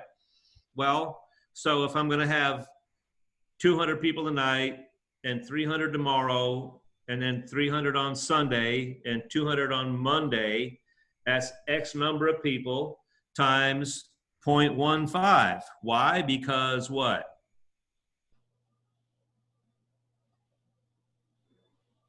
I'm going to make you guys come through this with me one more time.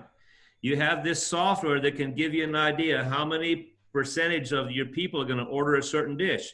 Like your software keeps great history, and it can tell you, I sold fried mushrooms to 8% of my customers. I sold iced tea to 70% of my customers. I sold salmon to 12% of my customers. Okay. Now I'm going to have 650 customers in the next 3 days. 650 times what tells me how many salmon I should sell. There's a question in there, guys. I'm going to say it one more time. I will not give you the answer. I want you to find the question. Your software can tell you exactly what percentage of your customers you can expect to sell salmon to. Like historically, your software can say, you know, it seems like about 15% or 12%, whatever, of our customers always order salmon. I know that if I'm going to have a certain number of people, 12% of them are going to order salmon, right? Now, in the next 3 days, if I figure I'm going to have about 650 customers, now 650 times what equals how many salmon I should sell? The percentage, the decimal point that your software predicted is what you need to. Yeah, so 650 times 0.12, right? Right, yeah, 0.15, 0.12. Yeah, 650 times 0.12. So, I mean, we could get on the calculator and figure out pretty quick. It's going to be somewhere in the neighborhood of 75, 78 pieces of salmon. Let me find out here. It's going to be 78. 78. Okay, good. Now you can say, wow, I have a pretty good idea. I should sell 78 pieces of salmon. Then you go through a calculation like Chef Miguel just illustrated and figure out how much salmon you have to buy in order to cover those 78 pieces you'll sell. Now, Tuesday morning comes, Monday's come and gone. It's time to order seafood for the rest of the week.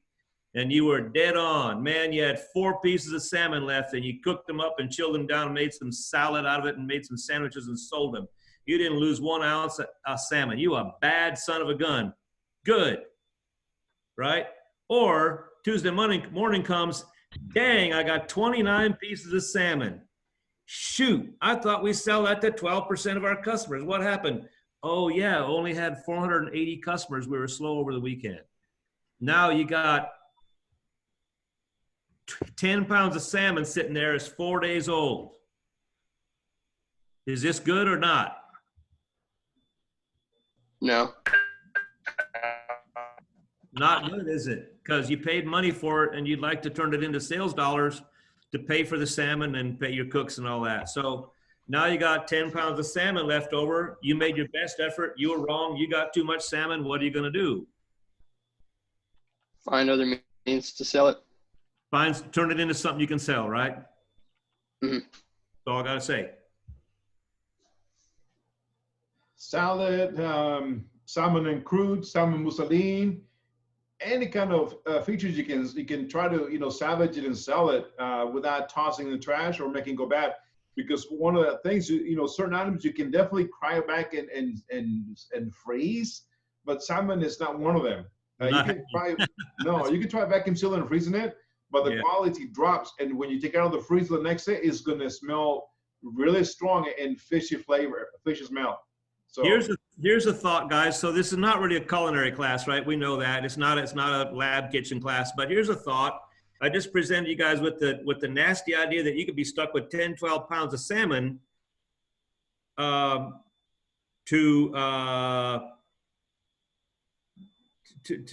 got to do somehow get some money out of it, right? And you know, Friday's a few days away. You're not going to keep it fresh on hand and be selling it Friday. That ain't going to happen. Could you poach it in some court bouillon, some white wine, some bay leaf, some thyme sprigs and stuff like that, and then cool it down in the liquid? And now tomorrow morning it's cooked salmon and it's cool, and you could flake it up and put it in little 3-ounce baggies and make like a spinach pasta. Toss it up with some Alfredo, some cheese, and some diced tomatoes and some salmon. 3 ounces. I would do that. Plate, I mean, I would eat it. I wouldn't know to do that. Salmon Alfredo. Sorry? I was saying, oh, I would do that, but then I corrected myself and said, oh, I would eat that, but I wouldn't know to do that. But I agree. I'm saying when you got that 10, 12 pounds of salmon left over, you're going to realize, hey, I could do like this, and then you'll do that, right? Right. You're right. You know, like Grublox, save it. So we take our best guess, we try to predict, and then we might be wrong, and then we got to try to turn it into some money when it's still hanging around on Tuesday. No rocket science, it's just the business of the work, you know. Right. Try to save as much money as you can, not let it go to the trash. So we went over the baked apples, right? How to, no, apple pie. So baked apples, for example, for purchasing, 40 guests are invited for dinner. 40 guests, just like the banquet we just described. Menu includes a 4-ounce portion of baked apples for dessert. How many pounds of apples must be purchased? Here's another example. 40 guests, 4 ounces.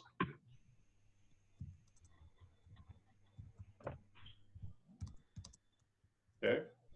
So 40 guests times 4 ounces equals 160 ounces. So you take that 160 divided by 16, okay? You get 10 pounds of apples. You need 10 pounds of apples to serve 40 guests. Is that 10 pounds AP or EP? The 10 pounds, that's, I would say EP. EP.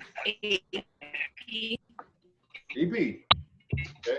Now the next one is to figure out how many pounds of apples need AP to have that event. Okay. So 10 pounds of EP, edible portion. How many pounds of apples should be purchased? Remember, AP quantity, edible purchase, by the yield percent. AP quantity, so 10 pounds of edible portions divided by 50% of the yield, because you're going to peel, you're going to quarter them, you lose about half of those apples. Okay, so 10 divided by 0.5. AP equals 20 pounds of apples. 20 pounds of apples should be purchased to serve each of the 40 guests, a 4-ounce portion. Because you lose about half of those apples, peeling them, coring them, and so forth, so on. You got somebody that doesn't know how to cut, slice, or do a lot of cutting fruit, you're going to lose about 50%. So 20 pounds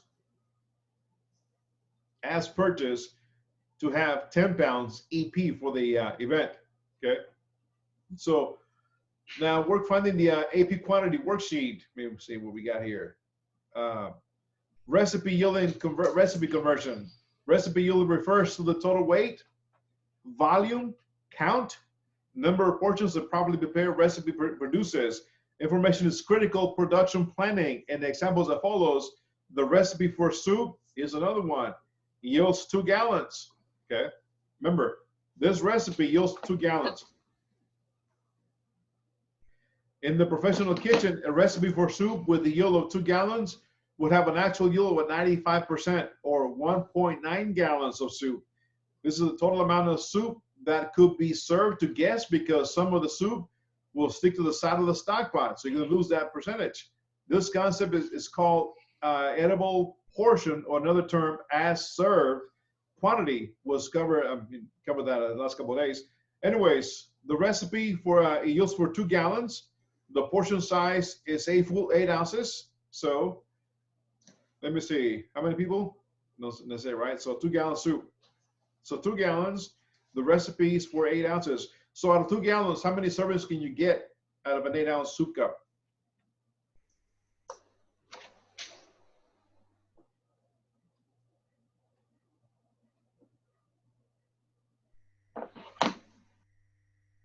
I think a good question to start with, how many, 15.2. sorry, go ahead. 15.2. So how many servings are you getting to get out of 2 gallons? I got 15.2. I did the 1.9 times 8.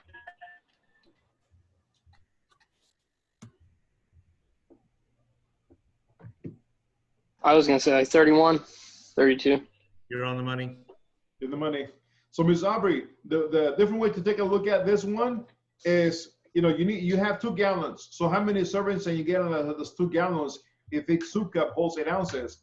So we know that 1 gallon equals about 128 ounces. So you take 2 gallons times 128 and divide that by 8, and this should give you about 31, 32 servings. I did point. You said 98% edible portion. Because we're talking about that little spot, the sides of the pot, or a little bit of evaporation or stuff like that, right? Right. Yeah, I said 0.9 times 128 times 2 divided by 8. There you go. Does it make sense, you guys? You simply need to know how many ounces are in a gallon, then you multiply times how many gallons you want to make, and you divide by what? Anybody? Your You get serving the- size. Your serving size, right? So in this case, it's going to be 8 ounces, it looked like? Yeah, 8 ounces, right? So 2 gallons of soup times 128 ounces, or like Christian said, a little bit less, right? Maybe 2 gallons of soup times 124 ounces. So it's 248 ounces divided by what? 8 ounces. By 8, right? Should give you 31 servings. And not for nothing, but all this math is going to come to you very crucial when you go into the your next kitchen blocks. When all this is over and done, in 2-1 you're going to have a breakfast buffet, and then in regionals you're going to have a barbecue buffet. And then you're gonna ask, well, how many students are going to come through the buffet line? And then the instructor is going to tell you, do each recipe times X amount, and that's how much service you're going to get out of it. So it will come again. Okay, this is not the first and last time you're going to see these conversions. So recipe yield example. The recipe for 2 gallons portion is 8 ounces. Okay, we just went over that. 2 gallons times 128 equals 256 of soup.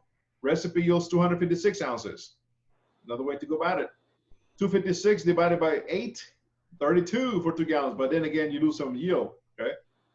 So about 32 portions of soup. 30 just to make it on the safe side, because, you may burn some and some, may drop it, okay? So recipe conversions, a recipe yield may need to be increased or decreased depending on the number of portions required to serve guests. Adjust the recipe yield impacts the quantity of all the recipe's ingredients equally. So extra caution should be exercised when adjusting the quantities for herbs, spices, and seasonings. Recipe quantification. It is a process of enlarging recipes with lower yields to adjust to meet the production requirements of bigger functions. So finding the new yield. New yield divided by the old yield equals conversion factor. Formula reads, again, the new yield divided by the old yield equals conversion factor. Multiply each ingredient by the conversion factor. Okay, new by old equals conversion factor. Basic formula recipe conversion. Often in a food service establishment, you have to adjust formulas, yeah, or convert them into different quantities. As an example, you may have a formula that makes 20 pounds of dough, but you only need 8 pounds. Knowing how to convert formulas and recipes is an important skill that you will always use. We're always having to reduce or increase formulas in our program. You will see you'll use this skill throughout the rest of your career. Even when you guys go through certain blocks, the recipes are geared to serve 16. There are 4 of you guys in your team, so you have to convert that recipe from a 16 to serve 4. Okay. Conversion calculations using a conversion factor. It is not difficult to divide a recipe into half or to double the recipe. However, in the professional kitchen, you will not always double or half a recipe, and we need to understand how to convert a recipe from an example, 20 quarts to 12 quarts, or from 15 pounds to 19 pounds, okay? Remember this, using a conversion factor, you multiply always forever and ever. Each ingredient is increased yield, to increase yield or decrease yield, using a conversion factor number. So the formula for recipe conversion is as follows. Again, new divided by old equals conversion factor. Conversion factor is used to multiply the quantity of all the recipe's ingredients. Example number 1, recipe A yields 25 portions. A banquet chef is serving 100 portions of recipe A on Saturday. Again, we go back to the tactics, okay? The new yield is 100. The old yield is 25, okay? The recipe yields 25 portions. Banquet chef is serving 100, okay? So 100 divided by 25, you need the recipe times 4, right? Easy does it. So far, so good, okay? The number 4 is the conversion factor. It's multiplied by the quantity listed for each of the ingredients in the recipe to increase the yield. A number of portions produced from recipe A, okay? So recipe A yields 25. Here we go. Items, potatoes, 5 pounds. So recipe A, new 100. Potatoes 5 pounds times 4. Recipe conversion factor equals 20 pounds. The quantity of potatoes to serve 100 is 20 pounds of potatoes. Okay. New yield, divided by old yield is conversion factor. The yield divided by the old yield equals conversion factor. And again, just big numbers, guys, but it's real easy. Your recipe has a yield for 8 portions, old yield, and you want to make 18 portions, new yield. So 18 divided by 8 equals 2.25. 2 1/4 is your conversion factor. Multiply this number by the weight of each ingredient of your recipe to get the yield of 18 portions instead of 8 portions. Remember that because you're going to have to convert those recipes when you go down the pipeline. And sometimes, even, especially when baking, when you're trying to convert that recipe, it may not come out. It's going to be coming out all funky and it's not going to come out right, okay? So Chef, you would just use this conversion factor. In this case, it's 2.25, right? And you would just set up your recipe. You'd probably do it on an Excel sheet, but you can simply do it on just sit with a calculator and do it one line at a time. And you'd say, okay, flour, whatever your weight is, times 2.25. Sugar, whatever your weight is, times 2.25. You know, bananas, whatever your weight is, times 2.25. Just go down the line. You'll have a new recipe that's going to work, right? Some of it will get a little bit funky when you have to convert teaspoons and so forth, but it's all math, and it'll all come to a number that's fine enough that if you follow it, it will give you what you need. Sometimes it's either common sense or street smart. Sometimes when you when you have like a half a teaspoon of yeast or a quarter of a teaspoon of yeast, use a teaspoon of yeast. It's not going to affect the recipe that much. Might even help a little bit better. Might little proof it. So sometimes it's common sense that goes with it. Okay. Example number 3, new yield, old yield equals conversion factor. Your recipe makes 4 liters old yield. You only need 1 liter of sauce. So 1 divided by 4 equals 0.25, a quarter of that recipe. So multiply each ingredient weight by this conversion factor, and your yield will go from 4 liters to down to 1 liter. So whatever recipe you have, just multiply it, okay? And you should be able to get it. Conversion factor is an example is less than 1 because the yield is decreased. If you're decreasing a formula, the conversion factor number, you will always be less than 1. If you're increasing the formula, your conversion factor number will always be greater than 1. Okay. So again, multiply each ingredient by the conversion factor. 1, work defining the conversion factor worksheet. 2, do convert the yield worksheet crepes, for crepes. Find the new weight on the crepe recipe. Okay. So again, not for tomorrow, because we're going to go into tomorrow's lecture, because we got about 4 days left for you guys to start working on your recipe costing. So we're going to use some time to work on them as you can work on them too. Okay. So let's build a cow salad. Okay. Hypothetically speaking. Okay.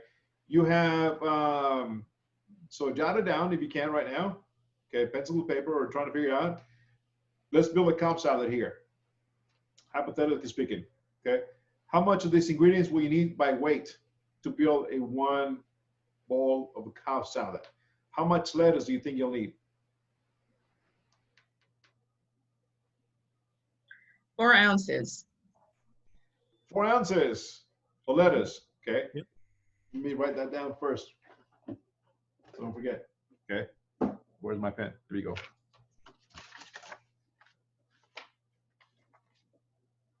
So lettuce. On the boiled egg, do we need to put a weight in for boiled egg? So boiled egg, let's do 1 boiled egg. Yeah, just right. Use 1 egg, right? Grilled chicken. 6 ounces. Okay. And we say the egg 1, right? How much bacon?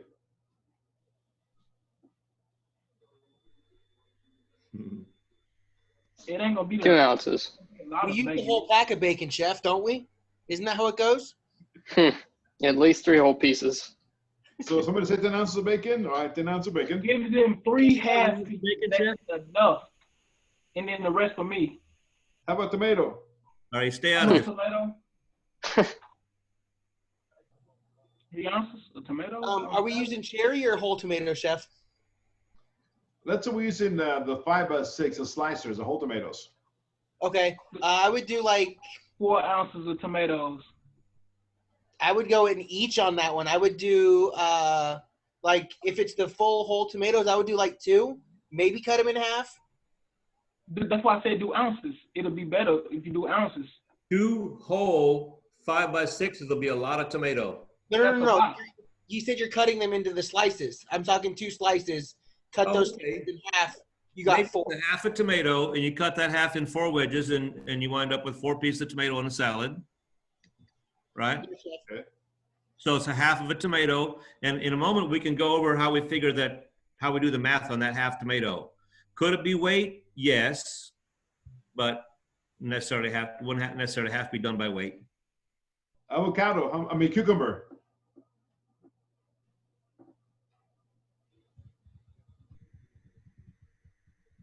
Three. Can we buy cucumbers by the pound? Say it again. Do we buy cucumbers yes. by the pound? We do, don't we? Yeah, you go by the Yes. always go by the pound, right? For food, whoa, yeah. How many cucumbers you said, Kristen? Oh, I was saying 3 ounces. Okay, 3 ounces. Okay. Avocado. A lot more than that. Like, do we do like a quarter of an avocado? Would that work? A quarter? Something like that, Cam. You're on the right track. We can depend, depending upon how big they are, how expensive they are, how much we want on there and stuff. We can say it's a quarter of an avocado to a salad, or a half per salad. How about That's blue cheese? how we do it. Yeah.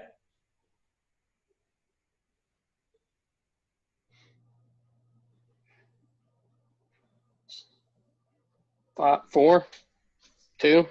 On the blue I really cheese. don't know. I don't know what 2 ounces of blue cheese looks like. I mean, Are we talking about the blue cheese crumble or the salad dressing? Blue Crumble. cheese. crumble, yeah. So I would do 3 ounces of blue cheese crumble. That's a lot. If it was actually 3 ounces on a scale, Chef, what do you think? So what would you say? Could be wrong, I guess. 1.5? What about dressing? Chef, I apologize. What'd you come up with finally on your blue cheese? Blue cheese is crumbles.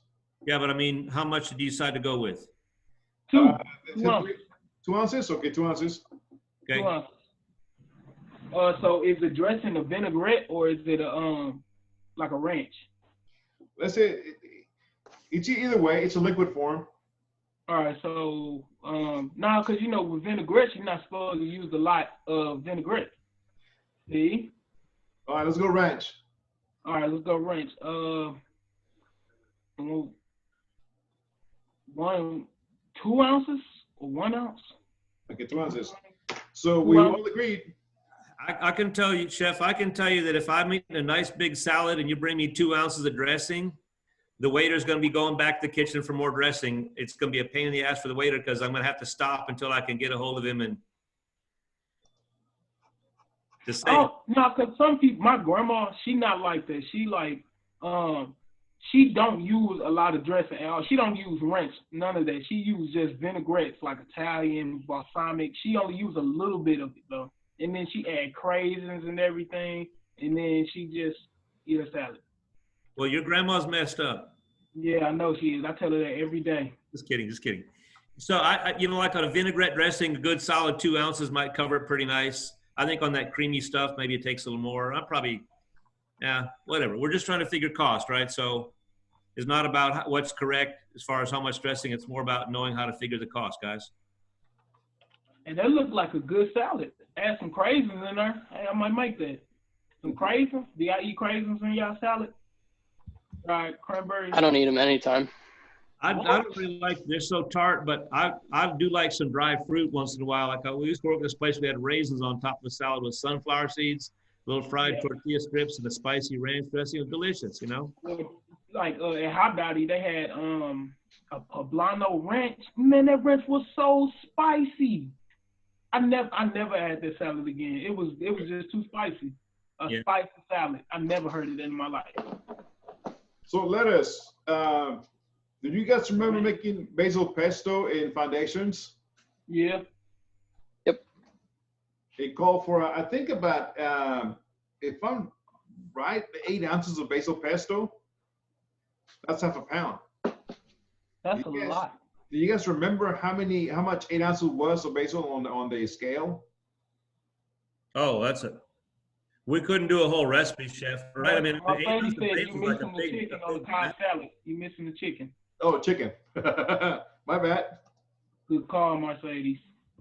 Thank you. 6 ounces, okay? I'll be right back. Somebody at the door. Let me try to paint you guys a picture. 4 ounces of lettuce. It's going to be huge. Yeah, that salad is going to be ginormous. You got 6 ounces of chicken, 4 ounces of lettuce, and 10 ounces of bacon. That's a big salad. That's like a 3 or 4 person salad. We can always modify that stuff. We can come to the end and say, oh yeah, too big. We'll go back through and cut each thing down a little bit, right? That's easy, isn't it? Because now we got the whole list, nothing to it. Do we agree? Yeah. But yes, it's true. We got 6 ounces of chicken. We got 2 ounces of cooked egg. An egg is going to be somewhere in the neighborhood of 2 ounces. We got more than an ounce of bacon. We've got 9 ounces of proteins on that sucker. That's a real salad right there. Ladies and gentlemen. It's a main course. The Cobb salad is that big at Texas Roadhouse. Yeah, the Cobb salad is Yeah, they're going out of business. So 4 ounces is enough to fill one of those rectangle platters in the kitchens at school. On a bowl, single serving of lettuce, you're looking at about 2 ounces of salad or mixed greens. Okay, question too, Chef. I got a salad. I actually have a salad on my menu as an entree. A salad can be an entree, right? That's what we're designing right here, Cam. Yes, this is. I'm just having fun. I'm not trying to argue with you, Mercedes, about how much chicken, but yes, Cam, a salad could be big like this. Enough chicken that it'd be about the same as if you ate some kind of a grilled chicken dish, right? Yeah, because on my menu, I made a char tuna a char tuna salad. Sure. That's called niçoise. Amazing. Yeah. So there's always been some full meal salads around: club salad, chef salad, the famous thing called the niçoise, which is what that charred tuna one is you're talking about with the beans and the potatoes and the hard cold cooked eggs and stuff. We can definitely make a full meal out of a salad. This is very cool, and you should. If your whole menu is fried, you're missing a lot of opportunity. So 4 ounces is a little bit too much on the lettuce for your salad. You're going to serve about maybe 3 servings out of that. So we'll definitely go back to cutting it by half, 2 ounces. Chicken, 6 ounces. Depends if it's boneless, skinless chicken breast. It's a little bit too much. I would say maybe a 3-ounce portion of chicken breast, the way you cook it. Slice it very thinly, julienne. Make it appearance like it's too big. When you slice it, maybe slice on the bias, so it looks like a 6-ounce piece of chicken breast. Eggs, one is fine. Bacon, 10 ounces. One slice is about an ounce of bacon. So you're looking at about 10 slices of bacon. You need half of a slice of bacon on that salad. Tomatoes, 2 slices. Okay, I can see that. Cucumber, 3 ounces. I would knock it down by at least an ounce and a half, 2 ounces of cucumbers. And avocado, quarter avocado is too much. Need about maybe an ounce or 2 of avocado. That's about less than a quarter of avocado. A quarter of avocado, you get about 4 nice little slices of that avocado. Blue cheese dressing, 2 ounces. I will knock down by 1 ounce. And dressing, if it's ranch, Cam, you need about at least double that amount of dressing, because that ranch dressing is going to get stuck to the ramekin. It's not going to be able to mix all the lettuces, all the ingredients. Chef, But why do you remember, have this is dressing 2 times there? the what? Why do you have dressing 2 times? The first one is crumbles, not dressing. Okay, all right. So So- some blue cheese plus the dressing. Okay, good. Right. So I challenge you guys to take a look at this recipe that you guys created. When you guys go back to the kitchen, make the salad with 4 ounce lettuce, 6 ounce chicken breast, 1 egg. We'll get you the bacon. Tomatoes are good. Cucumber, 3 ounces, a little bit maybe too much. Avocados, way too much. Blue cheese, crumbles, half of that, and dressing a little bit more. And you will see that this salad is enough to serve 2 or 3, especially with the bacon. And bacon is quite expensive, so you want to cut that back to like half a slice of bacon. And then once you chop it up and sprinkle it on top, it's going to look like you use a lot of bacon, but you're not. And again, the Cobb salad, everything should be lined up in straight rows. So you have the lettuce at the bottom, you have your avocado, your eggs, your shredded egg, your chopped bacon, your diced tomato, your diced cucumbers, your avocado slices, and maybe you sprinkle some blue cheese, and then the dressing on the side.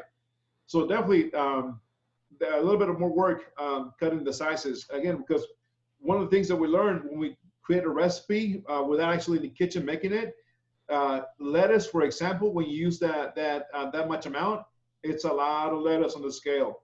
It's a lot of lettuce. And I go back to the basil pesto. We're making basil pesto. We go back and I told you guys, go ahead and cut the recipe by quarter, because that recipe, you're gonna need at least about, a pound of basil leaves, and it's gonna take a lot of basil, and you're gonna end up making about 2 cups of the basil pesto. They need that much. So just be careful when you're making some recipes, try to make it, if you can, in the kitchen to test them out first. And then, after you make it, take it apart and measure everything out and then write it down, okay? So yes, that's a little bit too much on the ingredients, so definitely cut back. Save you money on that bacon, Cam. Bacon is about at least $120 a case, and a case is about, what is it, 10 pounds, Chef Gary? It's about 10 pounds of bacon. Bacon is a 25-pound case, and it tends to be about 75, I think, if I remember right. Yep. So it's about $3 a pound, and if you buy the thick sliced bacon, you're getting about 12 to 16 slices out of a pound. Yep. So a slice is $3 divided by, let's say, 12. A slice is about 25 cents. Just about. So the Cobb salad, you got 25 cents times 10. How much is that? That's way too much bacon. $2.50 just for the bacon. $2.50. So that's a lot of money going to the salad. Okay. I think if you cook bacon, you lose about 60%. There's so much moisture and fat loss when you cook it. So if you cook a whole piece of bacon that was about 1.5 ounces when you started, you'll probably still have a little bit less than 1 ounce when it's cooked, but it'll be really concentrated. One good solid ounce of cooked bacon probably costing you 30, 40 cents will do the nice job on there. Yep. I'm not saying that we don't want our salad to look good. I'm not saying let's make it as skimpy as possible. I never want to do that. But you would not put a half a pound of bacon on a salad. So let's go take a look at a different perspective. Okay. So you guys are supposed to be costing your recipes in now, right, this week, right? So let's take a look at, let's break it down. Okay. Definitely, let's break it down. Let me see where we're at.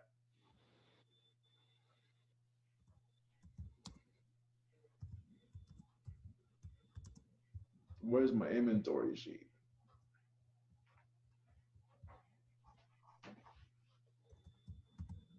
Hold on, guys. Let me pull up my inventory sheet, and we're gonna cost it out all together as one.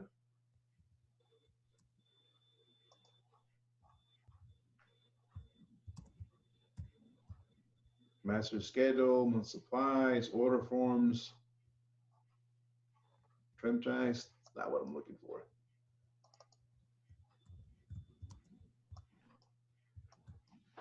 All right, we are going to do this practice.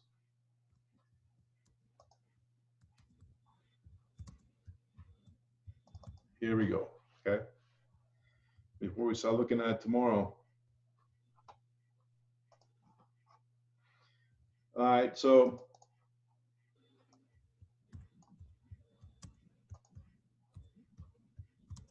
here we go, okay? What you guys should be having on your screen is inventory, correct? Yes. All right, cool.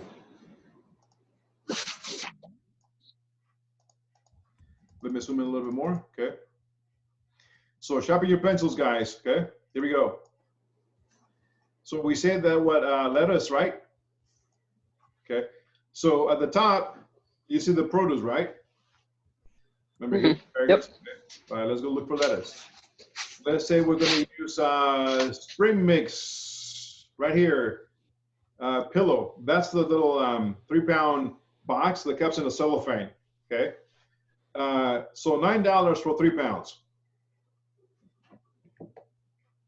We need 2 ounces, right? So how much are we paying for 2 ounces? So the way to go about it, if you're going to cost the recipe on your menu, Cam, you say you had a salad on your menu, right? Yeah. So you take 9 divided by 3, right? That's $3 a pound divided by 16. That's 19 cents an ounce. Okay. 19 cents an ounce? Yes, For the 2 ounces. Okay. You're looking at right now 37 cents an ounce, 37 cents for those 2 ounces of lettuce. Okay. What else is next on the chicken, right, Ms. Mercedes? Yeah, chicken. All right, let's go. Yes, chef. Huh? Okay. I was just saying yes. Let's go hunt for the chicken. I got cheese, I got eggs. Okay, eggs. Let's stop here and get the eggs. Large shell eggs. $40 for 15 dozen. So you take 40 divided by 15. That's $2.66 a dozen. Divided by 12, that's 22 cents an egg. Remember we said it was about 28 cents? We almost earned the money, right? So an egg is 22 cents. All right, let's go take a look at that chicken. Let's go hunt for it. Hash browns, ice cream, ice novelty, yogurts, meat, no. Bacon, let's make another quick stop right here, okay? So the bacon layout apple smoked, 13 by 17 count. It is 68 a 10-pound case. So $68. Holy, oh, okay, now I know why that's bacon so pricey, chef. You're buying that layout bacon. Yeah, I don't buy 68. that stuff. Yeah, it's a thick bacon, not the cheap bacon. But it's that layout stuff, which is they get you, they charge you for the labor to lay it out on the parchment for you. Otherwise, when you're trying to get it off, you're going to tear it apart. So 68 divided by 10, you're looking at $6.80 a pound. Divided by 16, you're looking at 42 cents a slice. Okay, 42 cents a slice. Huh? Let us go look for that chicken. Okay, ham, pork, sausage, veal, caviar, crab cakes, catfish, salmon, lobster, scallops, shrimp, chicken. Here we go, right? We got boneless, skinless, a 4 ounce. Now, you said a 6 ounce, right, Ms. Mercedes? Yes, chef. So $26 a case. How many come in the case? 24. So 24. 26 divided by 24 equals $1.08. What else is next? Dressing. Let's take a look at dressing. Frozen, appetizers, batter, breads, cakes, cookies, dough, pies, pizza crust, shells, topping, tortillas, veggies, dry, maybe in the dry section, no? Beans, cans, sauce, no, chips, condiments, dressings. Here we go. Ranch. No, that's a package. Caesar, coleslaw, Italian, Thousand Island, honey mustard. Let's use something comparable now. Let's go honey mustard. They're about the same price. So $21 for, what is it? 1 gallon. Okay. Dang. So 21 divided by 128 equals 16 cents an ounce. How many ounces you said for the dressing too?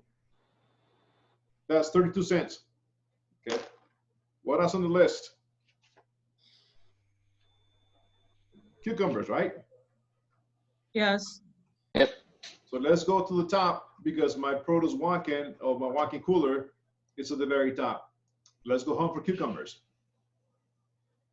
Cucumbers. Let's use the Hot House, the English cucumbers. $13 a case. Okay. Now you notice it's $13 a case. It doesn't give you a pound per case. It doesn't give you how many cucumbers. But I can tell you each case has about 12 English cucumbers. Right, so Gary? It's about $1.08 a cucumber then. $1.08. How much does an English cucumber weigh, give or take? Anybody?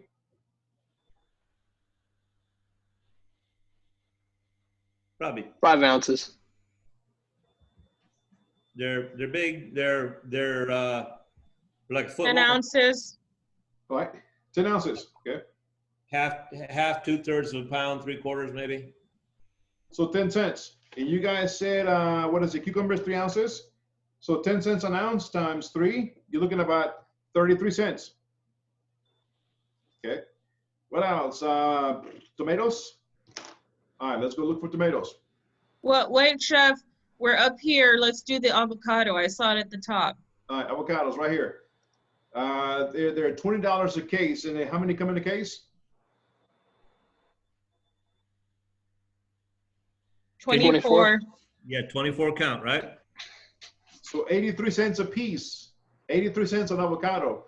Now, how much those avocados weigh? They're the highest. They're not the little ones you buy at Walmart. They're the bigger ones you buy at H-E-B.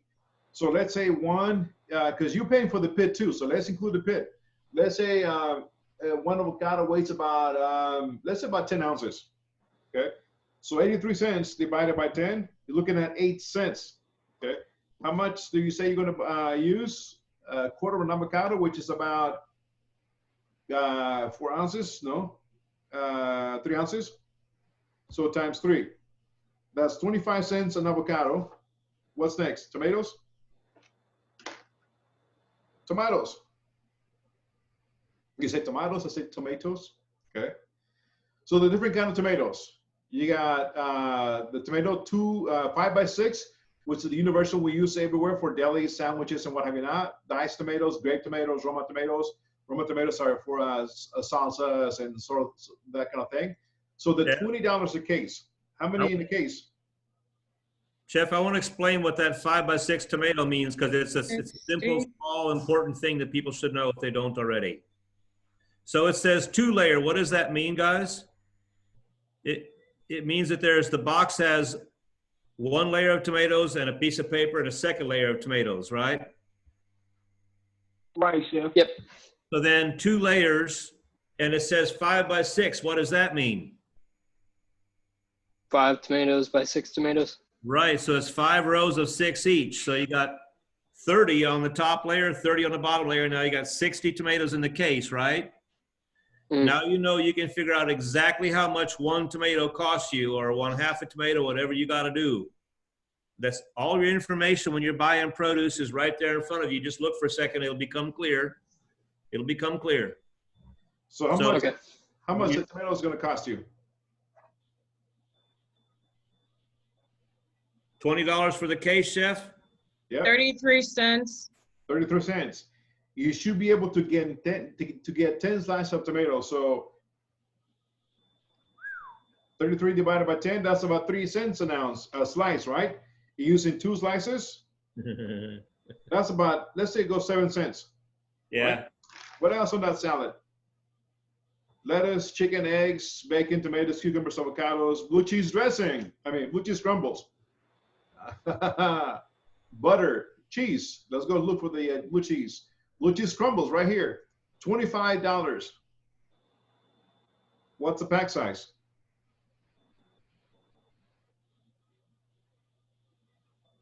Yeah. 5 pounds.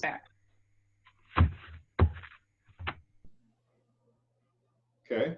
Guys, it's 2 5-pound sacks in that case, isn't it? If you look at the line there. Yes. Okay. So it's 10 pounds for $25, right? Yep. So $2.50 a pound, right?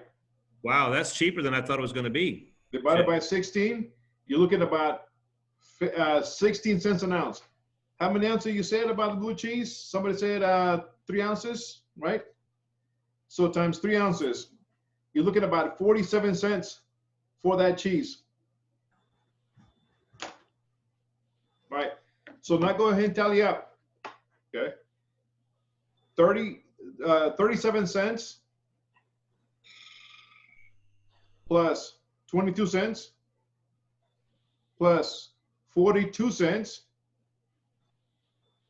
plus $1.08 plus 32 cents plus 53 cents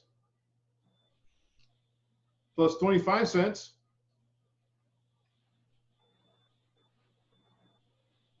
plus 7 cents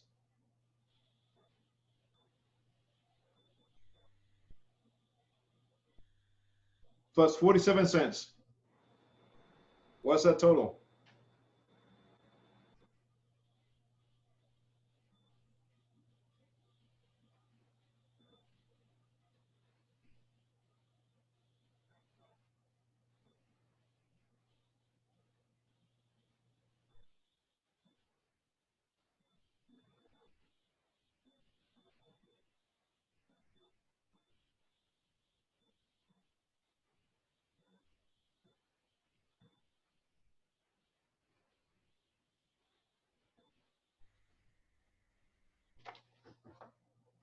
How much are we looking?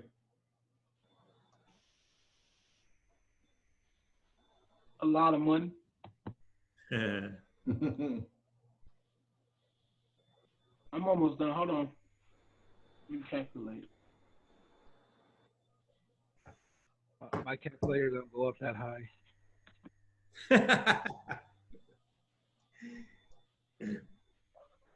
Mine may be a little off, but I think it's about 455. Okay. I think I may have missed some numbers in there somewhere. Hey, Seth, you want to run those numbers for me one more time? Sure, let me put them up.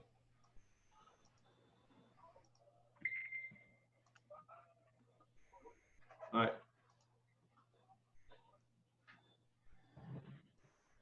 So here we go. Let me get rid of those numbers right here. Okay. We already established what's on it. Okay. So 0.32, 0.22,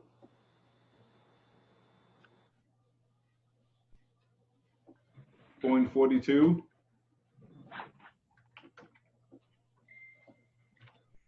$1.08, 132, 133, 125, 0.07, 0.47.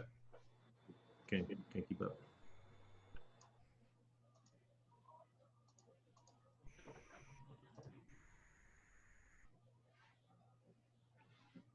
$48. 348. I think we're missing the number for the, I don't know, I have 108 on mine twice. I'm not sure why. Yeah, no, it's only once. Which one was the bacon? 349.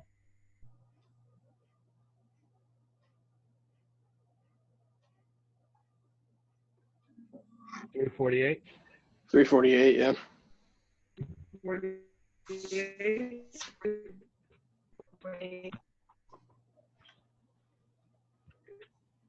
I'm seeing 448. I could be wrong by a buck, I guess. You guys are seeing 348? Yeah, I have 348 too.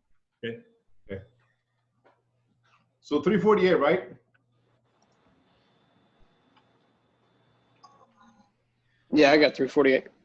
The bacon, we came across it was $68 a 10-pound case. No, yeah, right? Mm-hmm. Yeah. $6.80 a pound divided by 16. You're looking at about 42 cents. So 42 cents a bacon. Now, Cam was saying about 10 ounces of bacon. Whoa, hold on. That's a big BLT then. If that's the case, you can scratch everything and redo it. You got to do bread. You got to do tomatoes, lettuce, bacon, mayonnaise. What else? So if you're looking at 10 ounces of bacon, then that's $4.25. So you look at about 348 plus $4.25. You're looking at almost a $10 plate of salad. Okay. So at 348, how much will you sell it for at 30% food cost?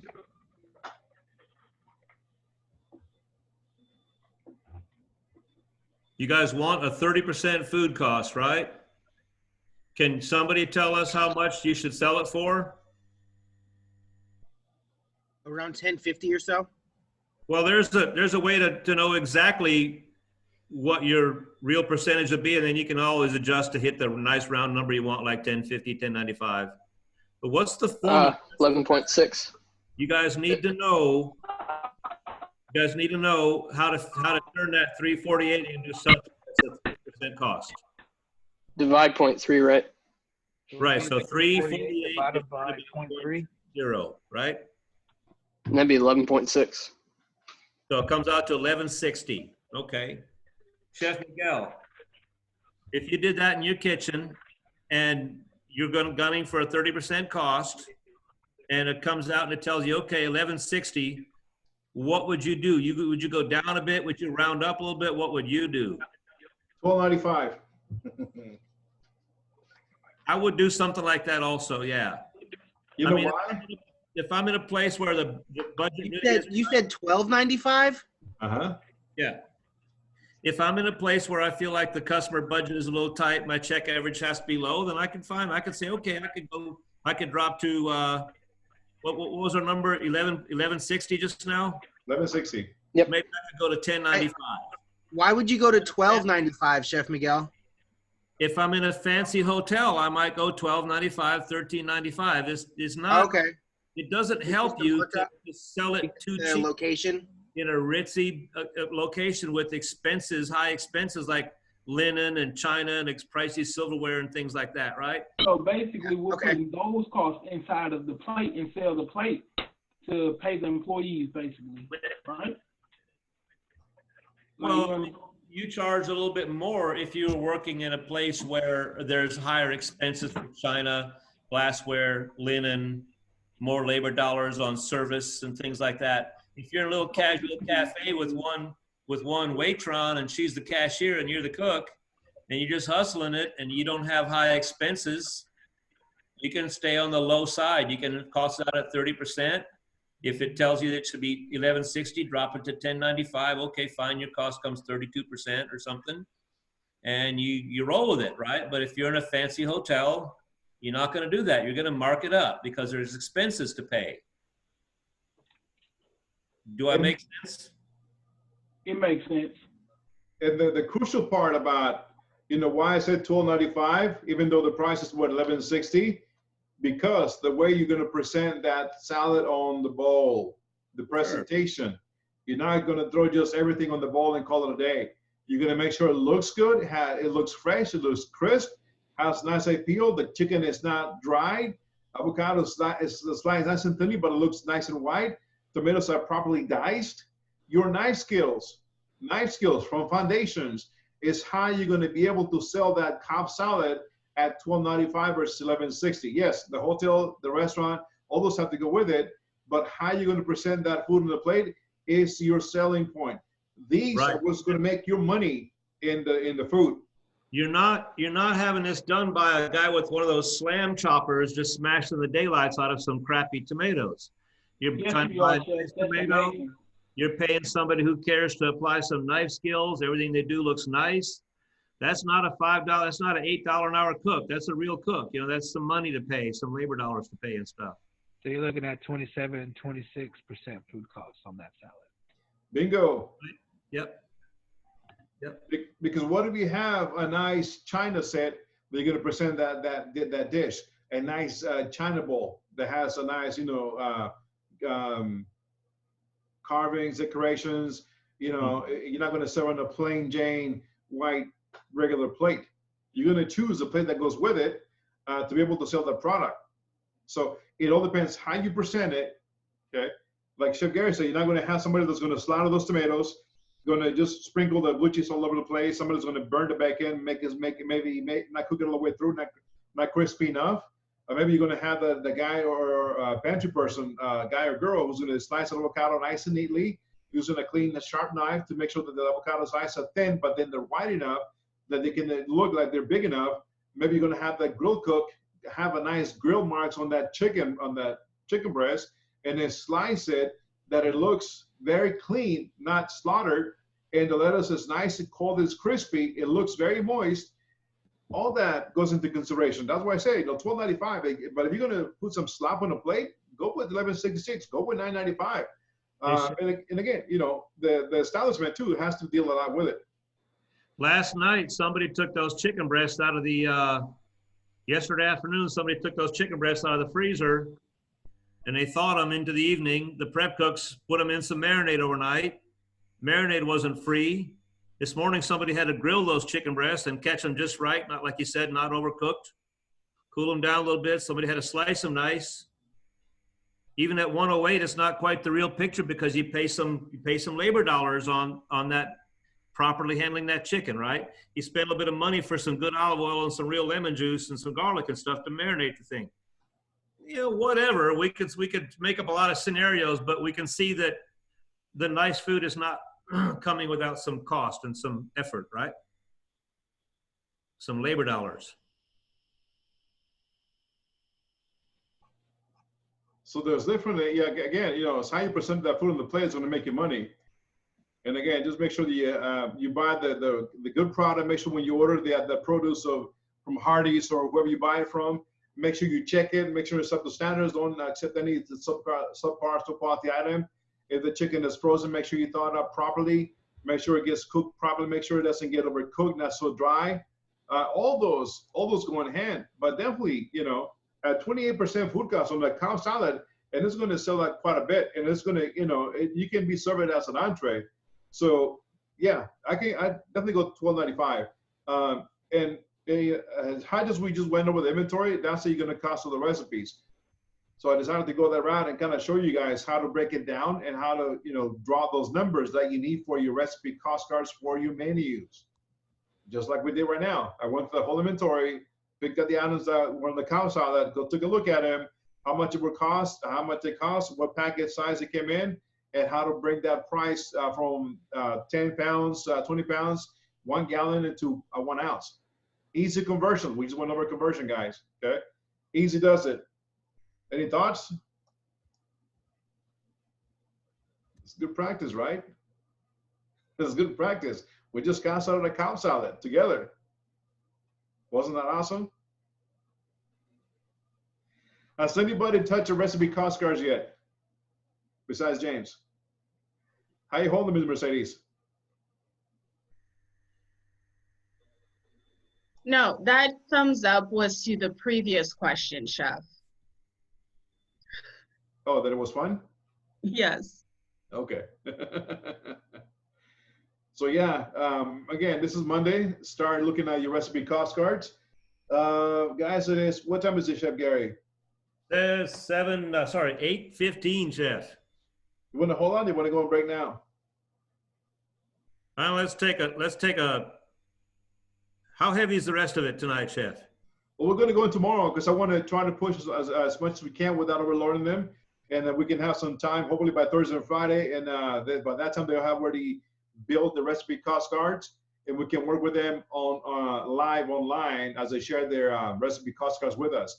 Sure. So if we go on break, I'm going to go send you some of the samples that I tried to send you guys already, but didn't go through. So you can take a look at those and you know, start building your recipe cost card. So it's okay.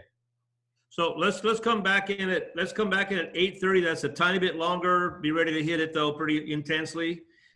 And I'm probably going to take about 2-3 minutes of your time to just discuss a real quick thing from Chef Robin about what's coming for some of you as far as your next class, how to know about how you're getting your product and all that stuff. Okay. Got it, Chef. All right. See you guys in 8:30.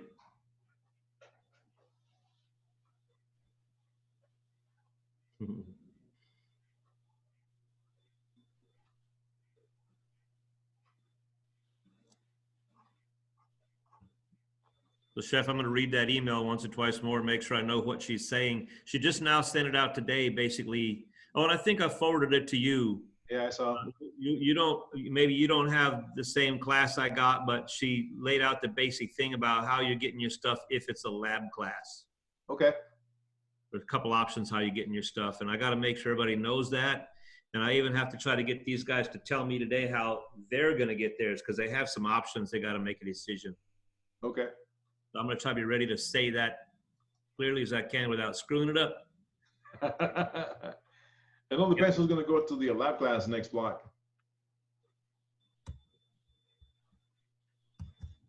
Sorry? It all depends who's going to go to the lab classes too next block. Right. Yeah, I got to look at that email and see. But I think I have at least 4 people from this class are going to be in my 201 with Pablo. Okay. Yeah.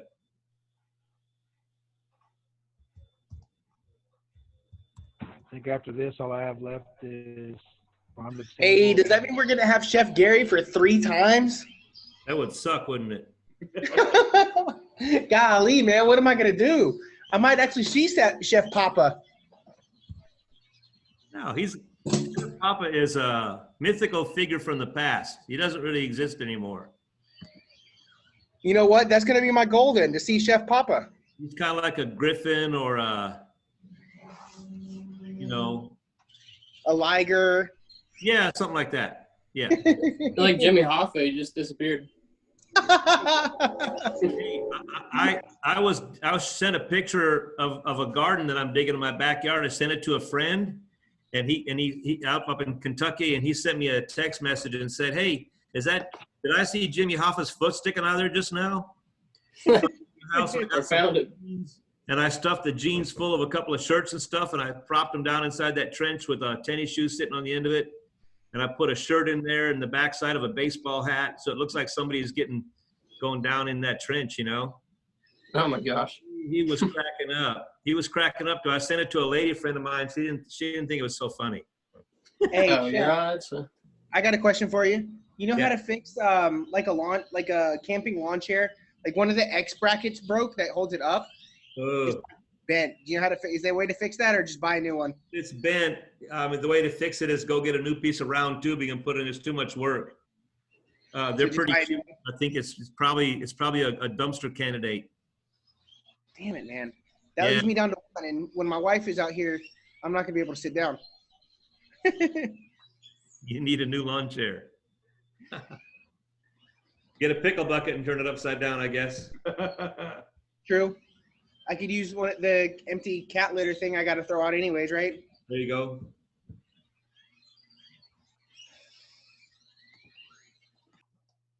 Sounds nice out there. I can hear those birds. I gotta go get a bite to eat so I can survive the rest of this. It actually cooled down, honestly, because it was really hot before I had to go inside. Oh, I'll bet that'll be nice out there. Yeah, it's cooled down. It's probably about 70 degrees now. Woo.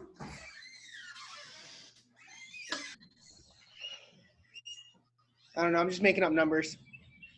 But I don't understand.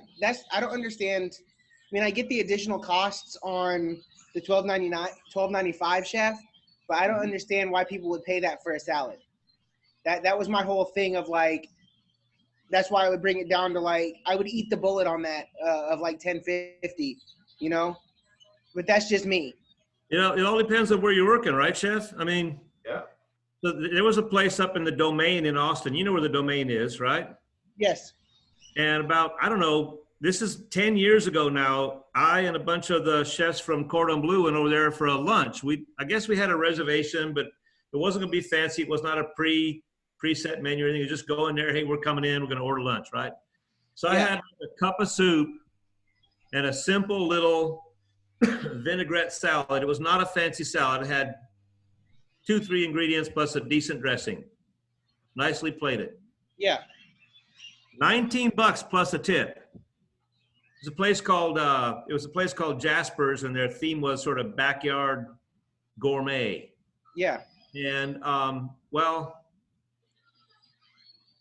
I think maybe they were a little bit full of themselves and a little bit optimistic. They were a little bit too quick to get in the $20 range for the simplest lunch. But so my opinions notwithstanding, they were charging it and they were getting it. The only thing that on my menu that's not above 30% because it's decently priced is that salad. And even with the chicken, it's literally right at 30%. And so you're charging how much? I want to say, hold on, I got to pull it up real quick. It's $10.50 with the chicken. So you're spending $11.50 with the chicken. You're spending about $3.60 to put that together or something like that. Yeah, it's just tomatoes, the avocados, the dressing, boiled egg, and shredded cheese. There's no other protein on it? Well, Chef Miguel. No other protein, just the chicken. That chicken is optional. Oh, the chicken, of course. So it's $12. It's $12 with the chicken on it. $12 with the chicken. And that's literally right. That's like right at the 30% mark. You go to some small town in a casual cafe someplace and have the lunch ladies ream you out and say, "This is too much money. I won't pay it." Well, okay, good. Let them go somewhere else, or be cheaper if that makes them happy. If you want. What's up? That's the only thing that is literally 30%. Everything else is like way higher. Higher. Or lower. I guess it would be lower is better, right? Right. You're under 30%. You're at 25, 26 and stuff. Yeah. Well, that'll work. That should work. If you're not having too much waste, and you do some volume, you'll make money. If your cost is low, like 25%, 23, but you don't really have any volume, the low cost won't really get you out of that jam. You got to have a low cost. You got to have some volume. So as I said, I was working on costing out the mozzarella sticks, and that was a good idea, and I ended up using it with making it in house. But I was wondering, do you guys think I could use the same batter for the onion rings and just like throw a couple extra ingredients into the breading? You can totally do that if you really like the batter and it's and it makes a flavor and a texture and it properly coats like you want. There's no reason you couldn't fry more than one item in it. I worked a place we put onion rings, chicken fried steaks, and mushrooms all in the same batter. And on Sundays we take the same recipe is the same all the time every day, right? And on Sundays we have many different eggs Benedict variations, and one of them was called Oysters Benedict. So instead of Canadian bacon, it was toasted batter, couple fried oysters, couple poached eggs sitting on top of the oysters, and that batter. Fine. So, excuse me, Chef. Sounds fire. Not to be rude or anything, or interrupt the conversation. Can we look at my menu, please? I think I need a little help. Sure. Yeah. I think all you got to do is check your email, Chef Gary, and Miguel, because I shared it with both of you all. So I mean, what time did it come in, Cam? Say it again. What time did it come in? No, I've been sent this to you like a while ago. It's been done, but I'm just let me share it again. I'm gonna share it again. Okay. Are you using your staff? No, I'm using G Ackerman at escoffier.edu. Okay.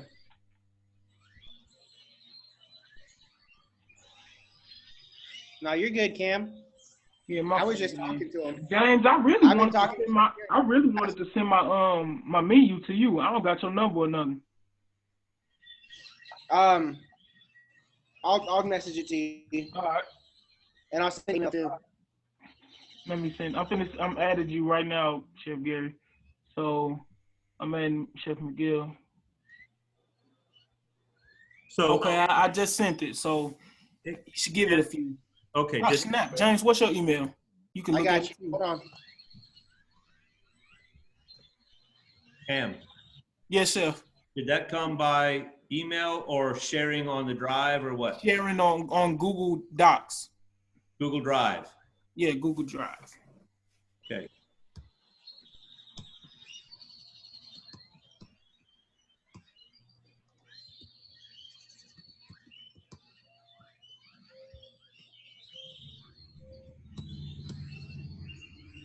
I see a job aid. That's a long time ago from you.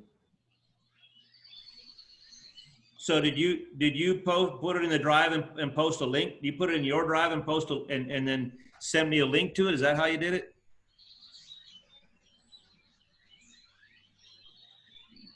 All right, I got it. He sent through email.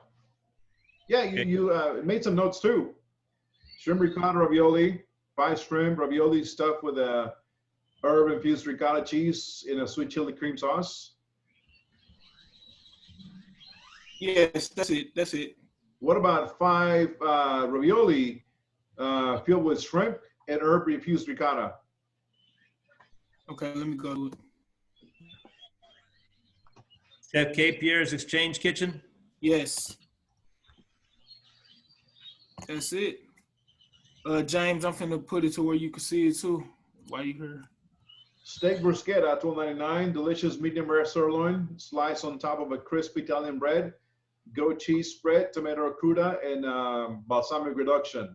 Okay. Okay. Get rid of delicious. Just medium rare or 6 ounce instead of sirloin. What about a 10 ounce medium rare?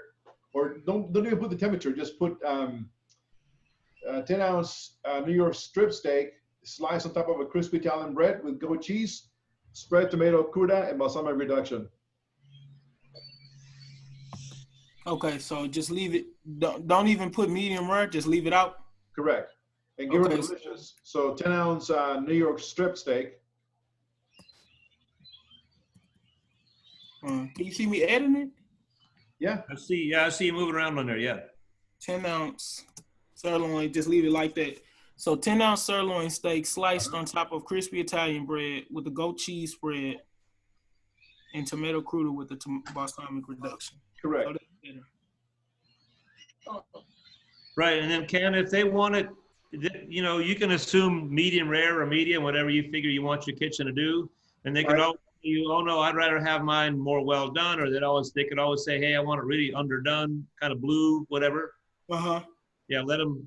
So it's really up to them, okay? Well, that's a decision you can make as a restaurant operator. You can say to your waiters, hey, I want you guys to just know that the cooks plan on serving that medium rare. And if somebody asks, that's what we tell them. And then they can always say, oh, give it to me medium, please, right? So in other words, you're not inviting that they ask a doneness, but if they ask, you are willing. Okay. Like if I come in and say, oh, I want that medium well, please. You're not going to say, oh, we don't do that. You're going to say, okay, sure. And you make the note. Boom, done. Okay. So do the main entrees look all right now? Let me look.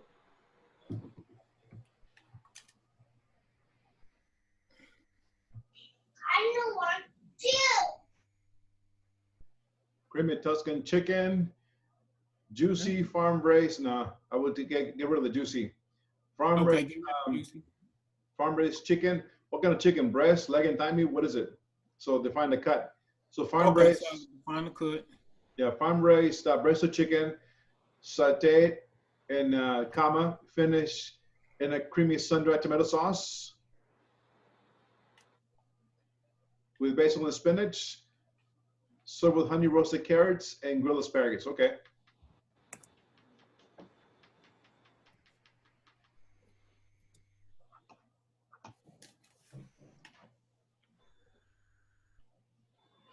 So I'm looking at that mixed seafood grill, Cameron. That sounds like a low price for such a nice seafood dish. Okay, so I should go. I was just putting numbers until we actually get the pricing right. Okay, yeah, of course. And when you start doing some math, you're going to see, okay, I don't like that. I'm going to change it or whatever, or not, right? Okay. Okay, good.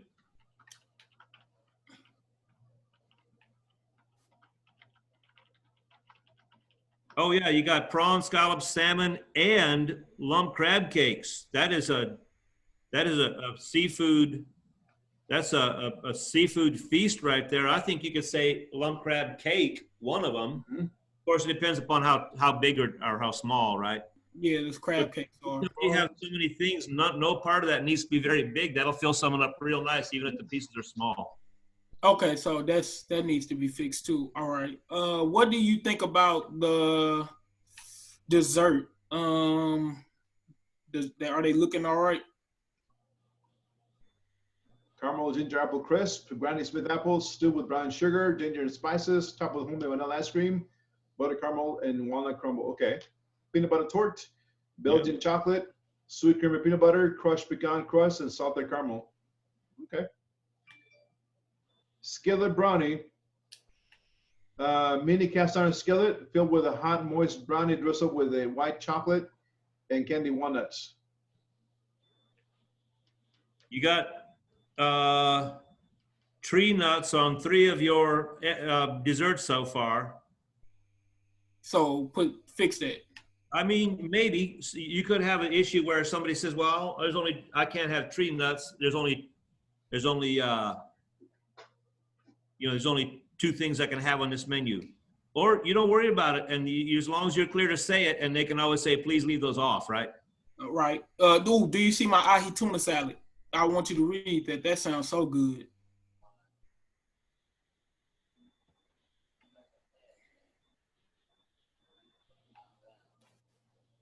You might just say charred ahi tuna, but I do like that word crust because it gets the idea about something crispy on the outside, right? Yeah, because it is. It's just seared, Chili sourdough croutons. Yeah,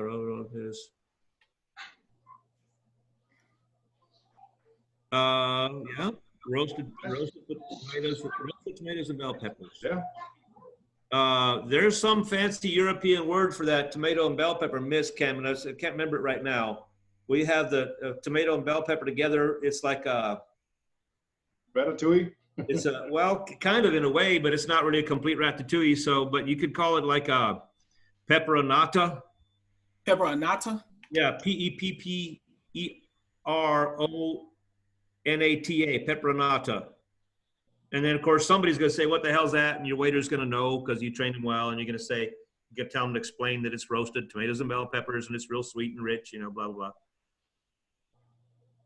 Okay, so I'm writing this down. Hold on. Yeah. How do you spell it? Pepper, like pepper. Okay. And all in the same word. Still, you continue Onata. Onata. Right. So it's pepperonata. Okay, I got it. Yeah. It's just a suggestion. You don't have to, but sometimes it's fun when you got something that it's got an old school classic meaning to it like that. And we're always kind of bending the rules on that a little bit. I mean, somebody could come along and say, "That's not a real pepperonata." Yeah, okay. All right, sir. Right? Okay. Yeah. All right. Thank you, Shigil. Uh-huh. On your menu, chef, could you specify that? That way you get you'd be like, for lack of a better term, say a take on the classic rendition of a pepperonata or something like that. You could do something like, Chef James's pepperonata, or Yeah, you just specify. Or a pepperonata inspired such and such, right? Yes, just specify basically. Yeah, you do naturally. You guys, you're always trying to do stuff like this without becoming too long and wordy with it, right? On the menu. Quick question, chefs. When we're costing out, are we costing out for one single serving, or however the recipe makes? I think the thing to do on stuff like that so like you won't do very many things. You'll plate them one at a time, but you'll do all the prep for them in batches, right? Yes. So like if you're making a chocolate cake, you would cost out that whole cake, and then you divide the cost of that whole cake by how many pieces you're going to get out of it, right? Okay. And then your plating cost would be, okay, here's my piece of cake, $3.70. Here's my little shot of strawberry coulis or whatever, right? You just kind of set up that little plate cost. Yeah. Now, I just emailed you some samples of schedule with labor costs and also recipe cost cards too. And the recipe cost cards that I emailed you guys, to the top where it says serving, it has how many that recipe is for. So if you want to cost of the recipe for the whole chocolate cake, you want to get 12 out of the cake, you can put the number there on the top, it says 12, and the cost will give you for one serving only. So it all depends how, you know, right. Yeah. Is that an Excel sheet, Chef, or like a Google Sheets type thing? Correct. So it's got the math already built into it? It's already built in it. That's awesome. So if you decide, okay, this is a huge cake, I'm going to get 24 pieces, you just put 24 in there. It's going to tell you how much that piece is going to cost, right? Right. That's awesome. You guys catch that? Yeah, but all these are costed out for one single serving on the menu that was sent. Right. So when you go back and cost it, you know, if you're looking at it, it says costing for one. So you can create your recipe ingredients for however many the recipe is for, and where it says costing between costing for and then next serving, where it has the one, you can change that number to however many that recipe yields for. Mm. And your cost per serving down to the bottom, it'll give you that price per one serving. Okay. All right. So I have one of my items, like I've set up my spreadsheet. I have all 15 of my items already listed out. I just have to go find the prices, and I have one recipe that is completely costed out. So, I mean, I've started working on it, but I've got 14 more to cost out. Okay. Yeah. And so, I did that one. And here's the thing, because I thought that we were just doing it for one serving for each. So that one that I have right now is just costed out for one single serving. But knowing what I know now, moving forward for the other 14, I'm going to do them for however much each makes based on my recipe. Right, and you can change the number, and the bottom price says costing for. It'll give you the number divided by how many servings that recipe is for. Okay.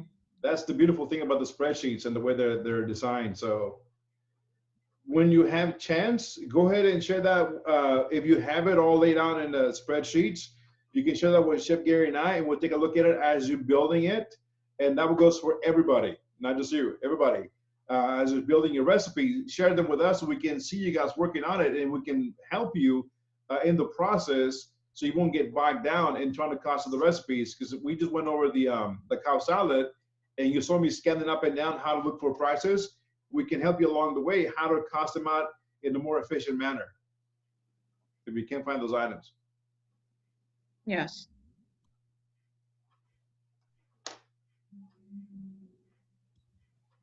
They're fun.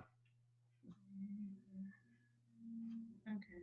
I got Aubrey's thing in front of me here right now too, Chef. I'm gonna take a look at it real quick.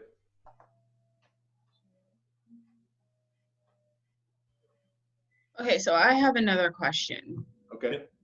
For recipes that use sauces, should I create a separate sauce recipe cost card and then the serving amount that I'm going to use for this specific recipe then add it in there, or should I just add it into the menu as I build it, the cost card as I build it?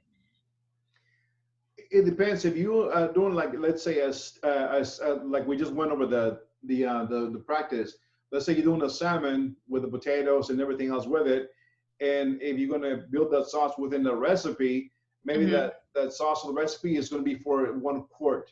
It wouldn't make sense to build it in the recipe cost card. So it makes a lot of sense to build it separate and figure out how much 1 ounce of the sauce is going to cost you, and plug the number on that salmon glaze sauce. 3 ounces equals, I mean, and then you can put the price in the one recipe, how much an ounce costs you, and then plug it in there and give you the amount. Okay.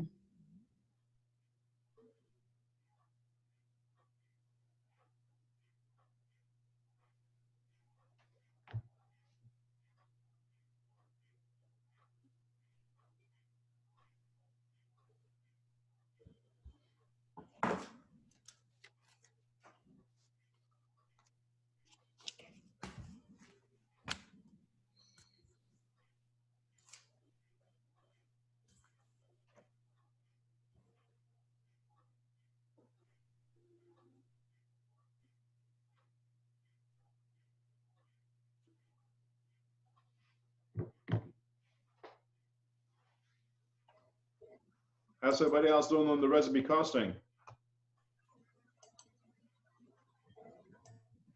Almost done, chef. I just got a couple, like 2 more apps to do. Okay. How do you want us to share that with you?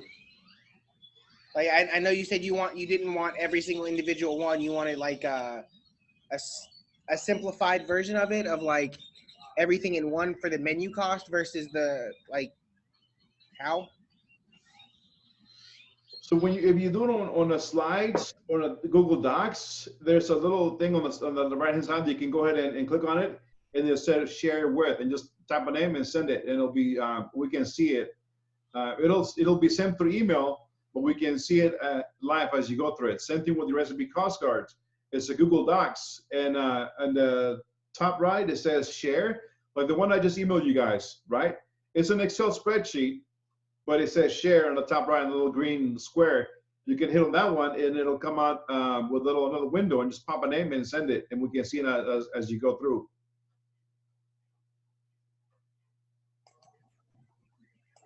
Or like Yossi, so you just sent her by email, and we open it, and we can see her as she's working on it.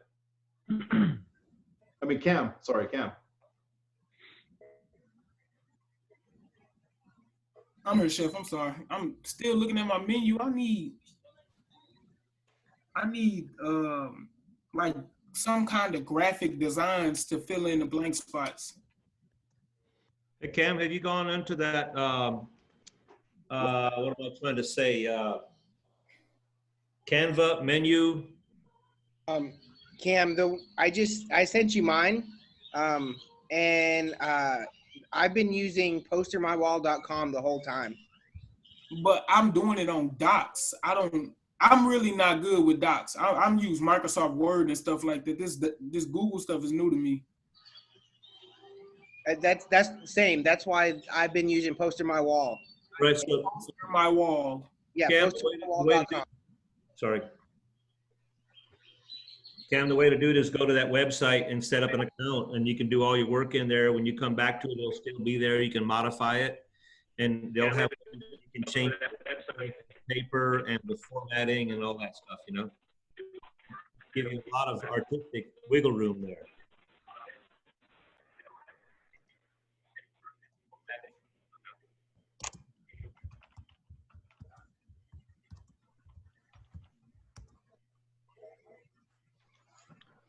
Chef, quick question about the cost sheets. I did mine on Firewall, but I paid the extra to get it because when you send it, it looks kind of off. What's that, Miss Tia?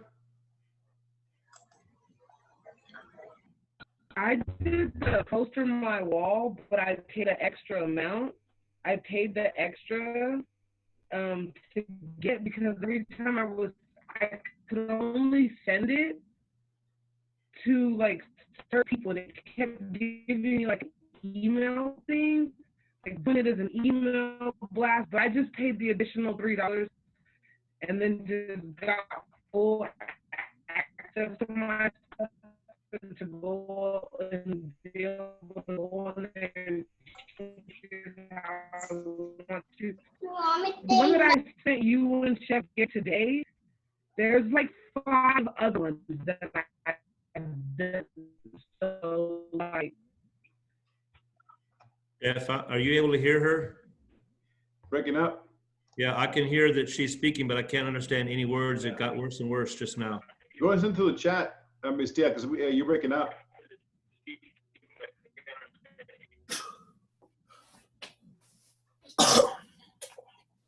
What were you saying, Mr.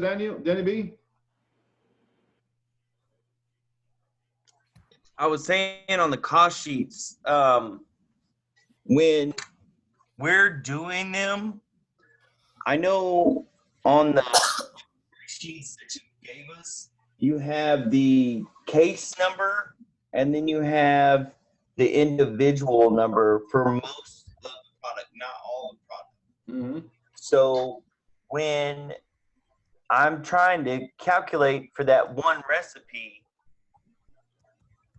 and I'm going off the individual costs, you know, because Hey, Danny, you keep breaking up, bro. You gotta fix your mic. I can't hear you. For doing one serving, right? I'm gonna use that individual cost, not the case cost, right? Correct. So you're going to take that cost and break it down, just like we did earlier.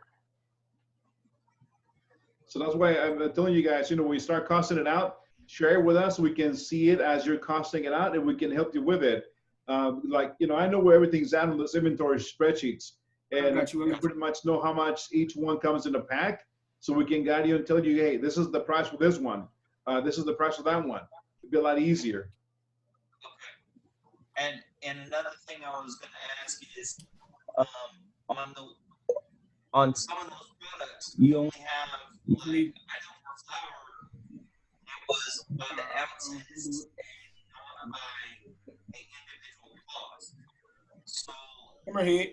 how would I figure out right back, Jake? Oh, fuck. Use to do that? Daniel, anytime you start talking, you get away from your microphone, and I have no idea what you're saying. I was saying, when it comes to like flour, he didn't have the individual cost on it. It was just by ounces or whatever. How do I figure out how many ounces I'm going to use to, like, for my zucchini and avocado appetizers? Like, I know it's not going to take that much flour to get those floured so I can lightly fry them. And Right. so how do I figure that out? Yeah, so what some kitchens do is they'll figure up a batter. For instance, they'll say, okay, 2 cups of buttermilk, 1 beer, 6 eggs, things like that for like the wet part, right? And then they'll make the dry part, some flour, some cayenne, some garlic powder, different herbs or spices, whatever they feel. And then they might dunk in the dry, shake it off, dunk in the wet, go back in the dry, pack it, shake it off, fry it. That all sounds fine. Simple enough to figure out how much 2 quarts of that stuff costs to make it, right? Yeah. But then you're left with, well, still, I don't know exactly how much is going on every shrimp. Well, what you can figure is that you're going to use it for a little while, like an evening, and then you're going to throw it away, right? Yeah. Like, so if you have a moderately busy evening, you probably make 2-3 quarts of that stuff. And you'll feel like, yeah, man, if I'm lucky, I'm going to get 20 orders out of this 2-3 quarts of batter. And I'm going to throw it away at the end of the night because it's going to be getting all funky and it's going to be changing and getting lumps in the flour and stuff. So you just say, okay, here's my cost, $3.15, for instance, we figured out, just taking a wild guess. And I'm going to get 20 orders of shrimp out of it, right? So $3.15 divided by 20 equals, boom, it's going to be like 19.5 cents. Bang, every time I fry one of these, that's my cost on my cost card, 19.5 cents. Okay. Does it make sense? So you kind of make a cost for the batch of batter, and you take your best guess about how many orders of this dish you're going to get before you have to toss that batter, and that's your number. Is it perfect? No. Is it going to give you a pretty good idea and give you a way to figure out roughly how much money you're spending? Yeah. Yeah, because I was trying to do it off the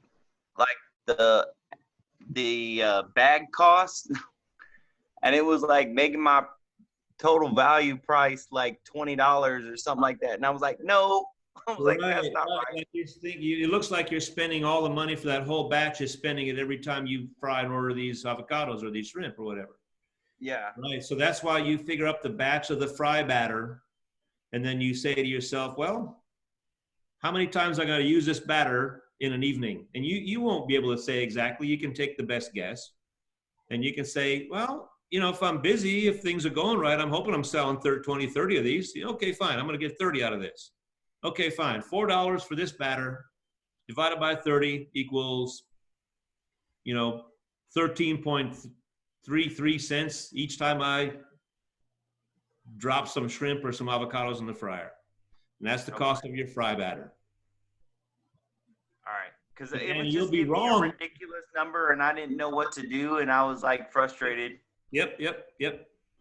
That's just all. So here's the big picture is restaurants will, as an example, they will actually get their, remember I keep on talking about how these great electronic point of sale systems can tell you exactly how much of this and that you sold. They can look set that thing up to tell them exactly how many fried items they sold last month. And they can say, well, man, we sold 2,375 fried items last month. Okay. How much money did I spend on fry shortening last month? This is something we don't have to get into that for this project, but this is an example of how it works in the business. How much money did I spend on fry shortening this month? Well, I bought all these jugs of fry shortening, came out to $250. Okay, $250 for all the fry shortening you used in a month, divided by 2,700 orders of fried items. It's going to give you like, I don't know, 8.5 cents or something. Bang, that's how much it costs you every time you drop something in the fryer, just for your fry shortening. Yeah. That's not the batter that we just discussed. We already know how to figure that, right? Yeah. So with a little bit of history, a little bit of experience, you can get where you're sitting down costing something in the office and you're saying, okay, I'm doing this thing tonight. Here's these shrimp, here's this, here's this salsa, whatever. Oh yeah, frying. Bang, frying costs 10 cents or 8 cents or whatever you once figured it out to be. And you'll be wrong sometimes, like you'll fry a chicken fried steak and it'll eat 20 cents worth of batter, and you'll fry like a small appetizer and it'll eat 8 cents worth of batter, and it'll. Okay, you're talking about batter. What about the clarified butter or the oil too? Wouldn't we count that? I just talked through the whole thing on the fry oil. Yes, I did. Yeah. So like on the fry oil, we said, for instance, your sales tape told you that you fried 2,700 fried items this month, right, Cam? Right. And your invoices tell you and your inventory figures tell you that you went through, $2,400 worth of fry shortening this month. Okay, 2,700 divided by 2,400 give you a number. Does it make sense? It makes a lot of sense now. And then if you had clarified butter, you might do that a little bit differently. You probably would clarify 10 or 20 pounds of butter, melt it all down, do all the cleaning up, and you guys learn how to do that in foundations, and you find out how many quarts of clarified butter you got out of that, right? Right. Now you know how many quarts you got and how many dollars you spent on the butter, so it's just math. So 37 bucks worth of butter divided by, I don't know, 7 quarts. So 37 divided by 7, you find out you're causing $5.50 a quart for clarified butter. How many ounces in a quart?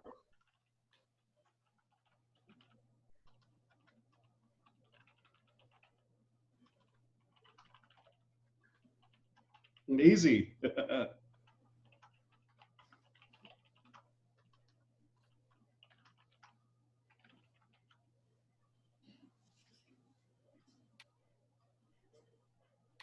$32 ounces. Okay, so if it's 7, say for instance, if you think that your quart is costing you, your butter is costing you $7.50 a quart, then it's $7.50 divided by 32, and now you know how many pennies 1 ounce of clarified butter costs you. Does it make sense?